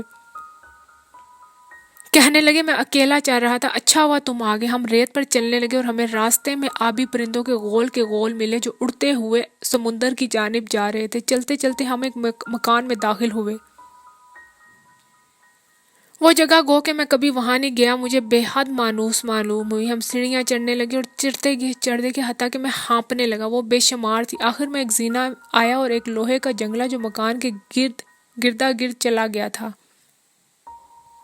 وہاں ریلنگ کے سہارے ایک مفلس اور شکستہ حال شخص بیٹھا تھا. اس نے خاموشی سے ہماری طرف دیکھا. چچا نے اپنی چاندی کی چھڑی میرے ہاتھ میں پکڑائی اور کہنے لگے، اسے دو. اس نے چھڑی میرے ہاتھ سے لے لی اور اس کے اداس چہرے پر معصوم مسکراہٹ پھیل گئی. وہ خاموشی اور احسان مندی سے ہمیں دیکھ کر ہنستا رہا. پھر چھڑی کے سہارے اٹھا اور ریلنگ کے ساتھ ساتھ چلنے لگا. اسے ہنستے ہوئے دیکھ کر میں بہت خوش ہوا. اب تک یاد ہے کہ میرے دل کی بے چینی اچانک ختم ہو گئی تھی. چچا نے میرے کندھے پر ہاتھ رکھا اور ہم واپس لوٹے. میرے دل میں مکمل اطمینان تھا اور خوشی جو اطمینان سے پیدا ہوتی، لیکن سیڑھیاں اترتے اترتے وہ کہیں غائب ہو گئے. میں نے پرواہ نہ کی اور اکیلا اترتا رہا. پھر ایک جگہ رک کر جھروکے سے باہر دیکھنے لگا. باہر ہر طرف زرد دھوپ پھیلی ہوئی تھی، ریت پر اور سمندر پر اور آسمان پر زرد، بہت زرد. اس نے بولتے بولتے عذرا کا ہاتھ دبایا. اور سنو، اب جو میں بتانے والا ہوں بے حد عجیب ہے. اس وقت جھروکے سے باہر دیکھتے ہوئے میرے دل میں عجیب سی اداسی پیدا ہوئی، بڑی گہری اور خاموشی غمناک اداسی. لیکن عجیب بات ہے کہ اس سے میری پہلی خوشی اور طمانینت کو کوئی ذکر نہ پہنچی. میرے دل میں وہ بیمار کر دینے والی بے چینی پیدا نہ ہوئی. یہ کوئی اندوہناک جذبہ نہ تھا بلکہ ایک دھیما اور چھا جانے والا غم تھا، جیسے پتہ نہیں. لیکن آج تک میں نے خواب میں کوئی جذبہ اتنی شدت سے محسوس نہیں کیا. تب مجھے احساس ہوا کہ چچا سے مجھے کتنی گہری محبت تھی، کہ ان سے میں نے اپنے باپ کی نسبت کہیں زیادہ وابستہ تھا، کہ زندگی میں اطمینان حاصل کرنے کے بعد ہمارے لیے کچھ بھی نہیں رہ جاتا سوائے غم کے. تمہیں علم ہے عذرا کہ چچا دنیا میں کس قدر تنہا تھے، کس قدر محنتی، کس قدر دکھی اور کس قدر نیک دل تھے. انہوں نے اتنے پیار سے مجھے پالا، زندگی میں اتنی لمبی تنہائی کا دکھ اٹھایا. ایک سانس بولتے رہنے سے اس کا چہرہ سرخ ہو رہا تھا اور ماتھے کی رگ ابھر آئی تھی. عذرا نے محسوس کیا کہ اس کی آنکھیں بڑی عجیب و غریب تھیں. خالہ بھی فوت ہوگی، اس نے چپکے سے کہا. ہاں سنا تھا. ایسا ہوا نعیم کہ اس رات میں دیر تک جاگتی رہی تھی. میری ذہنی حالت کچھ اچھی نہ تھی. آدھی رات گزر جانے پر وہ میرے کمرے میں آئی اور مجھے دیر تک جاگنے اور بارش میں بیٹھے رہنے پر ملامت کرنے لگی. مجھے غصہ آ گیا. میں نے انہیں واپس چلے جانے کو کہا. اس بات کو انہیں بہت رنج ہوا. وہ رونے لگی، پھر اپنی بلی کو اٹھا کر باہر نکل گئی. جب صبح ہم جاگے تو وہ مر چکی تھی. آج 3 سال سے اوپر ہو گئے. نعیم کے چہرے پر تقدر کے آثار ظاہر ہونے لگے. کافی دیر تک کشمکش کے بعد اس نے اپنے آپ پر قابو پایا اور آہستہ سے بولا، لیکن اب وہ مر چکی ہیں، اللہ تعالیٰ انہیں معاف کرے. عذرا نے محسوس کیا کہ خالہ کے متعلق نعیم کے دل میں کوئی شدید غلط فہمی موجود تھی. پھر اس نے چپکے سے دل میں کہا، کیا فرق پڑتا ہے. آگ پھر بجھ رہی تھی. عذرا نے اٹھ کر چند خشک لکڑیاں آگ پر ڈالی اور دروازہ کھول دیا. جب سارا دھواں نکل گیا اور کمرہ تازہ خنخواہ سے بھر گیا تو اس نے دروازہ بند کر دیا اور دونوں ہاتھ نعیم کے سینے پر رکھ کر بیٹھ گئی. کمرے میں روشنی اور حرارت آہستہ آہستہ بڑھنے لگی اور دو ایک جلتی ہوئی چکنی لکڑیاں سو سو کی آواز پیدا کرنے لگی. تم مجھے بہت یاد کرتے تھے، بہت، نعیم نے سپاٹ لہجے میں کہا۔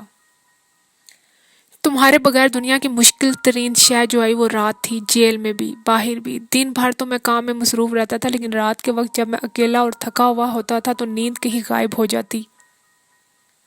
اس وقت بڑی خطرناک باتیں میرے ذہن میں آتی اور مجھے خیال ہوتا کہ دل و دماغ کے تمام عارضے مجھ کو لاحق ہوں گے۔ میری آنکھوں میں سے آگ نکلنے لگتی اور جسم پرانے بیماروں کی طرح کھلنے لگتا۔ ایسی ہزاروں راتیں میں نے گزاری ہیں۔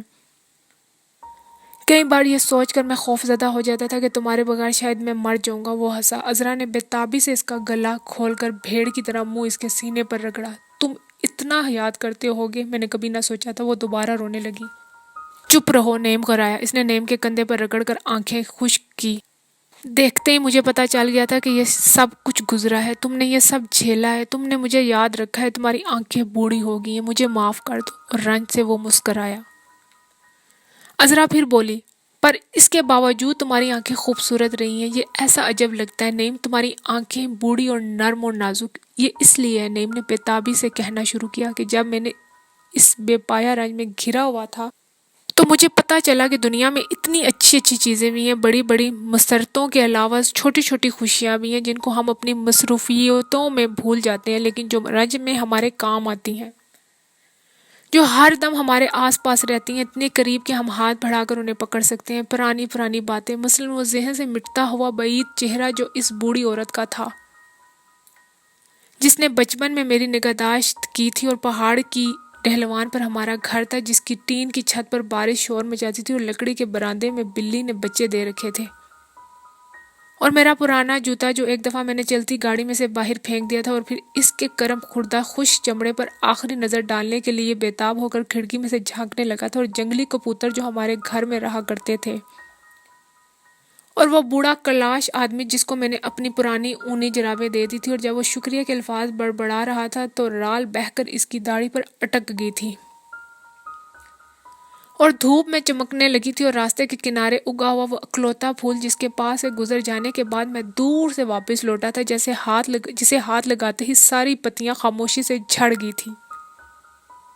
یہ اور کتنی ہی ایسی باتیں، دنیا میں اتنی حسین جگہیں ہیں۔ دارجلنگ میں نے طلوع سحر کا منظر دیکھا جب ٹائیگر ہل پر سے سورج نکلتا ہے۔ ارے ہاں، اتنا بڑا توے کا توا میں نے دیکھا ہے، عذرا نے کہا۔ تم نے بھی دیکھا ہے؟ نارنجی رنگ کا، کبھی زرد رنگ کا، کبھی سرخ رنگ کا، چمچماتا ہوا، اتنا بڑا، ایسی شان، ایسے وقار کے ساتھ کہ انسان کے دل میں امنگ پیدا ہوتی اور کوئی حسرت باقی نہیں رہتی۔ وہ رکا، اور پھر میدان جنگ کی وہ رات تھی، وہ پرستان کی رات ابھی تک میری آنکھوں کے سامنے ہے، جب مسلسل برف باری کے بعد چاند نکل آیا تھا اور ہم خندقوں میں بیٹھے تھے۔ برف تمام رات ترپالوں پر گرتی رہی تھی جو ہم نے اپنے بچاؤ کے لیے خندقوں پر پھیلا رکھی تھی، اور تھوڑی تھوڑی دیر کے بعد کوئی ایک اٹھ کر باہر دیکھتا اور دوسرے اس سے پوچھتے برف باری رک گئی، اور وہ مایوسی سے سر ہلاتا ہوا آگ کے قریب آ کر بیٹھ جاتا جو ہم نے اکڑ کر مر جانے کے ڈر سے جلا رکھی تھی۔ حتیٰ کہ سب ایک ایک کر کے سو گئے، پر میں ترپال اٹھا کر خندق کی دیوار کے ساتھ کھڑا رہا۔ برف ننھے ننھے پھوہوں میں گر رہی تھی، اور بادلوں میں چھپے ہوئے چاند کا مدھم اجالا اور سناٹا رات میں پھیلا ہوا تھا، اور برف نے دشمن انسانوں کے اس وسیع سمندر کو ڈھک دیا تھا۔ دفتن چاند نکل آیا، برف باری تھم گئی، دشمن کے مورچوں میں کوئی گتار بجانے لگا، اور میں نے دیکھا کہ رات اس قدر سفید، اس قدر حسین تھی۔ دائیں بازو کا سارا جنگل برف پوش تھا، اور اونچی نیچی زمین پر اور دور دور پہاڑیوں پر چاروں طرف برف تھی، اور وہ اس قدر پرامن اور آسمانی رات تھی کہ جنگ کا شبہ تک نہ گزرتا تھا۔ ساز کی آواز سن کر مجھے خیال آیا کہ وہاں پر بھی ایک شخص جاگ رہا ہے اور میری طرح بچپن کی باتیں، اپنا گھر اور اپنا گاؤں یاد کر رہا ہے، اور مجھ سے بدظن اور پوشیدہ ہونے کے باوجود اس وقت جنگ کا خیال اس کے ذہن سے محو ہو گیا ہے۔ یہ اس قدر سحر آلود منظر تھا کہ زمانہ حال کا حصہ ہونے کے بجائے پھولا بھسرا واقعہ معلوم ہوتا ہے۔ میرے دل پر وہ رات نقش ہو کر رہ گئی، اور گو کہ اس وقت میں غلیظ اور تھکا ماندہ اور مصیبت زدہ تھا، اور میرے بالوں میں کیڑے تھے، اور گو کہ تھوڑی ہی دیر کے بعد میں ساری دنیا سے بدظن ہو گیا تھا، لیکن اس سمے میں معصوم تھا اور حیرت سے چاروں طرف دیکھ رہا تھا۔ سناٹے میں ساز کے ایک ہی تار کے مسلسل بجنے کی آواز آ رہی تھی، جیسے وہ بار بار اپنے بچپن کو یاد کر رہا ہے اور گاؤں کی برف کو یاد کر رہا ہے۔ اس نے کھینچ کر عذرا کو اپنے ساتھ لگا لیا، اور ایک وہ نظارہ تھا جو میں نے خواب میں دیکھا تھا کہ چچا ریت پر کھڑے ہیں۔ ان کا مرغوب سفید لباس زیب تن ہے، موسم اس قدر صاف اور شاندار ہے، آسمان کا رنگ گہرا نیلا ہے، آبی پرندوں کے جھنڈ ہیں، چچا کے برف کی طرح سفید بال ہوا میں اڑ رہے ہیں، اور وہاں پر میرے انتظار میں کھڑے ہوئے تھے، اور وہ اتنے حلیم الالتباط، اتنے خوبصورت نظر آ رہے ہیں۔ یہ میری زندگی کا دل فریب ترین منظر ہے، اور دنیا میں کیا کچھ نہیں۔ بہار کا موسم ہے اور خزاں کی سہ پہریں ہیں اور شہد کی مکھیوں کے چھتے ہیں، اور میرا گھر ہے جہاں میری ماں ساری دنیا صرف میرا انتظار کرتی ہے، اور تم ہو، تمہاری آواز ہے جو تمہاری غیر موجودگی میں میرے کانوں میں محفوظ رہی ہے، تمہاری آواز کا یہ جادو جو زندگی اور زندگی کی ساری طوفان خیزیوں کا احساس پیدا کرتا ہے۔ قریب آؤ عذرا، میرے ساتھ لگ کر میری باتیں سنو، میرے دوست ہیں، تمہیں پتہ ہے ان میں کئی ہیں جو جھوٹ بولتے ہیں اور بڑ ہانکتے ہیں، اور جب میں گہری توجہ کے ساتھ ان کی باتیں سن رہا ہوتا ہوں تو وہ سارا وقت مجھے علم ہوتا ہے کہ وہ شیخی کر رہے ہیں، اور دوسرے ہیں جو شرابی ہیں اور اپنے بیوی بچوں کی پرواہ نہیں کرتے، اور دوسرے ہیں جو اس سے بھی برے ہیں۔ اگر کوئی دنیا کا اخلاقی جائزہ لینے نکلے تو ان کی برائیوں کی فہرست بنا ڈالے، لیکن انہوں نے میرے ساتھ ہمدردی کی ہے اور مجھے پیارے ہیں۔ دنیا کے سارے اچھے لوگ تو ہمارے دوست نہیں ہو سکتے نا؟ عذرا جو اس کے ساتھ لگی مہویہ سے سن رہی تھی سر اٹھا کر بولی، ایک بات بتاؤ نعیم، جب میں دلی میں تھی تو سوچتی تھی کہ یہاں کیسے آؤں گی، وہ سب کچھ جو گزرا ایسا خوفناک تھا، حتیٰ کہ آج صبح میں یہاں پہنچی جب بھی، بلکہ انگور کی بیل کے نیچے کھڑی جب میں تمہارے پاؤں دیکھ رہی تھی، اس وقت بھی میری سمجھ میں کچھ نہ آ رہا تھا، پر اب میں یہاں بیٹھی ہوں تو محسوس کرتی ہوں کہ یہ تو کچھ بھی نہیں۔ وہ بچوں کی ضد اور خوف جس نے اتنا عرصہ ہمیں روکے رکھا کچھ بھی نہ تھا، یہ ایسی معمولی، آسان اور قدرتی بات تھی، یہ ساری بات یہاں آنا۔ عذرا ہم کچھ بھی نہیں تھے، ہم بہت چھوٹے چھوٹے اور معمولی لوگ ہیں، قدرت کے ہاتھوں میں ہماری زندگیاں بے بس اور کمزور ہیں، صرف ہماری مشقت انہیں مضبوط بناتی ہے، اور ہماری قوت برداشت انہیں مضبوط بناتی ہے، اور ہماری دوستی اور رفاقت انہیں مضبوط بناتی ہے، اور محبت، اس کے بغیر ہم کمزور اور نادار ہیں۔ اس کی آواز بھرا گئی۔ تم نے بہت سوچنا شروع کر دیا، عذرا نے اس کے ماتھے پر ہاتھ پھیرتے ہوئے کہا۔ خزاں کی خنقرات آہستہ آہستہ بڑھ رہی تھی، اور نعیم کی ماں کی نیند غائب ہو چکی تھی۔ وہ بار بار صحن پار کر کر دروازے تک جاتی، درزوں میں سے جھانک کر دیکھتی اور اطمینان سے سر ہلاتی ہوئی واپس آ جاتی، حتیٰ کہ اس کا بیٹا اور بہو اسی طرح باتیں کرتے کرتے سو گئے۔ وہ دیر تک جاگتی رہی۔ چند روز کے بعد عذرا اسے دلی لے آئی اور روشن محل میں اس کا باقاعدہ علاج ہونے لگا۔ عذرا نے ٹھیک کہا تھا، نعیم نے واقعی سوچنا شروع کر دیا تھا، گو اس میں اس کی شعوری کوشش کا دخل عمل کم تھا، یہ زیادہ تر اس کی بیماری اور طبعی حرکت کے رک جانے کا قدرتی نتیجہ تھا۔ اس نے کبھی اتنی بے عمل زندگی نہ گزاری تھی، جیل کے طویل سالوں میں بھی نہیں۔ جسمانی معذوری اور دل کی غم خواری کے باعث اس کے پاس زندگی کا ایک راضی باراضا نظریہ تھا۔ اس نے کبھی سوچنے کی ضرورت ہی نہ محسوس کی تھی۔ زندگی میں واقعات اتنی تیزی اور اس قدر بے اختیاری طور پر رونما ہوئے، اور اس نے اسی طرح اسے آگے آگے چلایا تھا کہ نظریہ قائم کرنے کی اس کو مہلت ہی نہ ملی۔ لاشعوری طور پر اس نے زندگی کے خارجی اثرات کو، اتفاقات اور حادثات کو قدرت کی برتر طاقتیں تسلیم کرتے ہوئے اپنے آپ کو ان کے حوالے کر دیا تھا۔ ذہنی بے چارگی کے اس عالم کو اس نے محسوس ہی نہ کیا تھا۔ اس نے تو ذہن کے باہر رہ کر عمر گزاری اور دنیا دیکھی تھی، اور یہ عمل اسے خاصا دلچسپ اور سہل لگا تھا۔ سوچ سے وہ ہمیشہ گھبراتا رہا تھا، وہ اس زندگی کا جس کے آگے آگے وہ بھاگا جا رہا تھا عادی ہو چکا تھا، اور اس کو بدلنا نہ چاہتا تھا۔ نامعلوم کے خوف نے اس کو زندگی کے دھارے کا رخ بدلنے سے روکے رکھا تھا، گو یہ مادی بلکہ جبلی زندگی جو وہ بسر کر رہا تھا اسے کچھ راس نہ آئی تھی۔ اس نے اسے عظیم جسمانی اور دلی روگ دیے تھے، اور شدید غمخواری نے اسے کھوکھلا کر دیا تھا، لیکن اتنی ستم گیری کے بعد نامعلوم کا خوف انتہا کو پہنچ چکا تھا۔ اور وہ کسی بھی صورت کوئی نیا راستہ تلاش کرنے کی ہمت اپنے اندر نہ پاتا تھا۔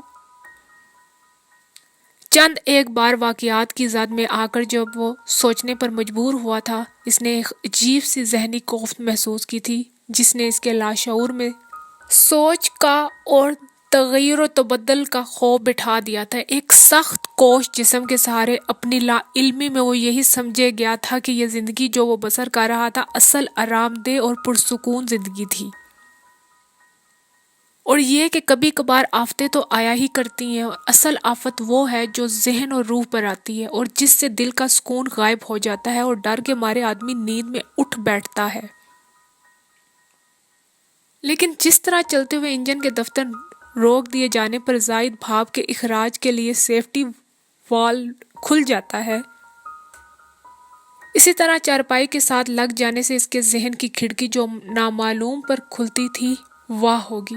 پہلے اس نے کھڑکی کے اندھیرے میں دیکھنے سے احتراز کیا، پھر جب کوئی چارہ نہ ملا تو سٹپٹا کر آنکھیں ملائی، جیسے ایک بچے کو لا کر اندھیرے میں چھوڑ دیا جائے تو آنکھیں بند کر کے رونے لگتا ہے، پھر آہستہ آہستہ چپ ہو جاتا ہے اور ہچکچاتا ہوا آنکھیں کھولتا ہے، بند کر لیتا ہے، کھولتا ہے، بند کر لیتا ہے، آخر جب اندھیرے میں دیکھنے کے قابل ہو جاتا ہے تو مٹی میں ہاتھ مار کر کھیلنے لگتا ہے، پھر جب اس کو اپنی موجودگی اور اپنے آس پاس کی دنیا کی موجودگی کا احساس اور یقین ہو جاتا ہے تو اٹھ کھڑا ہوتا ہے اور دوستی کے انداز میں ہاتھ بڑھا کر چلنے لگتا ہے۔ اسی طرح سوچنے کے عمل نے نعیم کے ذہن پر کام کیا تھا۔ جب اس نے پہلی بار اعتماد کے ساتھ اس کے اندر جھانکا تھا تو یہ دیکھ کر اسے تعجب ہوا کہ اس کا ذہن کنواری زمین کی طرح تھا اور ان غیر آباد جزیروں کی طرح تھا جہاں صرف خضرو پھول اور پودے اگتے ہیں، اور ان اجنبی سمندروں کی طرح تھا جن میں کبھی جہاز رانی نہ کی گئی تھی۔ جب وہ پورے یقین کے ساتھ سوچنے لگا تو ذہنی کوفت کے ساتھ ساتھ اسے اطمینان بھی نصیب ہوا۔ اندھیرے میں جگہ جگہ روشنیاں پھوٹنے لگی۔ اس اجالے میں اس نے بہت سی چھوٹی چھوٹی خوشکن باتیں دیکھی۔ اس کی حالت بلی کے اس نومولود بچے کی مانند تھی جو کئی روز تک آہستہ آہستہ بڑھتے ہوئے اجالے کو جذب کرتا رہتا ہے، اور جب اس کی آنکھیں کھلتی ہیں تو بہت خوش ہوتا ہے۔ اس کے باوجود چند ہٹیلی شکلیں تھیں جو اس کھڑکی کے اندھیرے سے اجالے میں دور دور بکھری ہوئی تھی۔ کبھی کبھی وہ خوفناک حد تک قریب آ جاتی۔ ایک وہ ڈھلکی ہوئی مونچھوں والا غلیظ ستا ہوا مردہ چہرہ تھا جس پر مدھم چاندنی پھیلی ہوئی تھی۔ ایک وہ بوڑھے بیل کی طرح جھول کر چلتا ہوا ہیولا تھا جو تاریک قبرستان میں اس کے ساتھ ساتھ چل رہا تھا جبکہ خوبانی کے سفید شگوفے ان کے سروں پر گر رہے تھے، اور اسے عجیب سا احساس ہوا تھا کہ وہ مرے ہوئے آدمی کے ساتھ چل رہا ہے۔ ایک اس غیر ملکی کا چہرہ تھا جس کی سادہ بے فن آنکھیں تھیں، جو ایک چھوٹے سے جرمن گاؤں میں لکڑی کا کام کرتا تھا اور جس نے اپنی معصومیت میں اس پر دوستی اور رفاقت کا احسان عظیم کیا تھا، اور اسے احساس ہوا تھا کہ اگر وہ اجنبی سب کچھ جانتا ہوتا تو بھی یہی کرتا، تاکہ آخر اس سے کیا فرق پڑتا ہے۔ اور ایک عذرا تھی جس کے لیے محبت کا جذبہ قریب قریب ناپید تھا لیکن جس نے اسے احساس شکست بخشا تھا۔ یہ عذرا کا نیا روپ تھا۔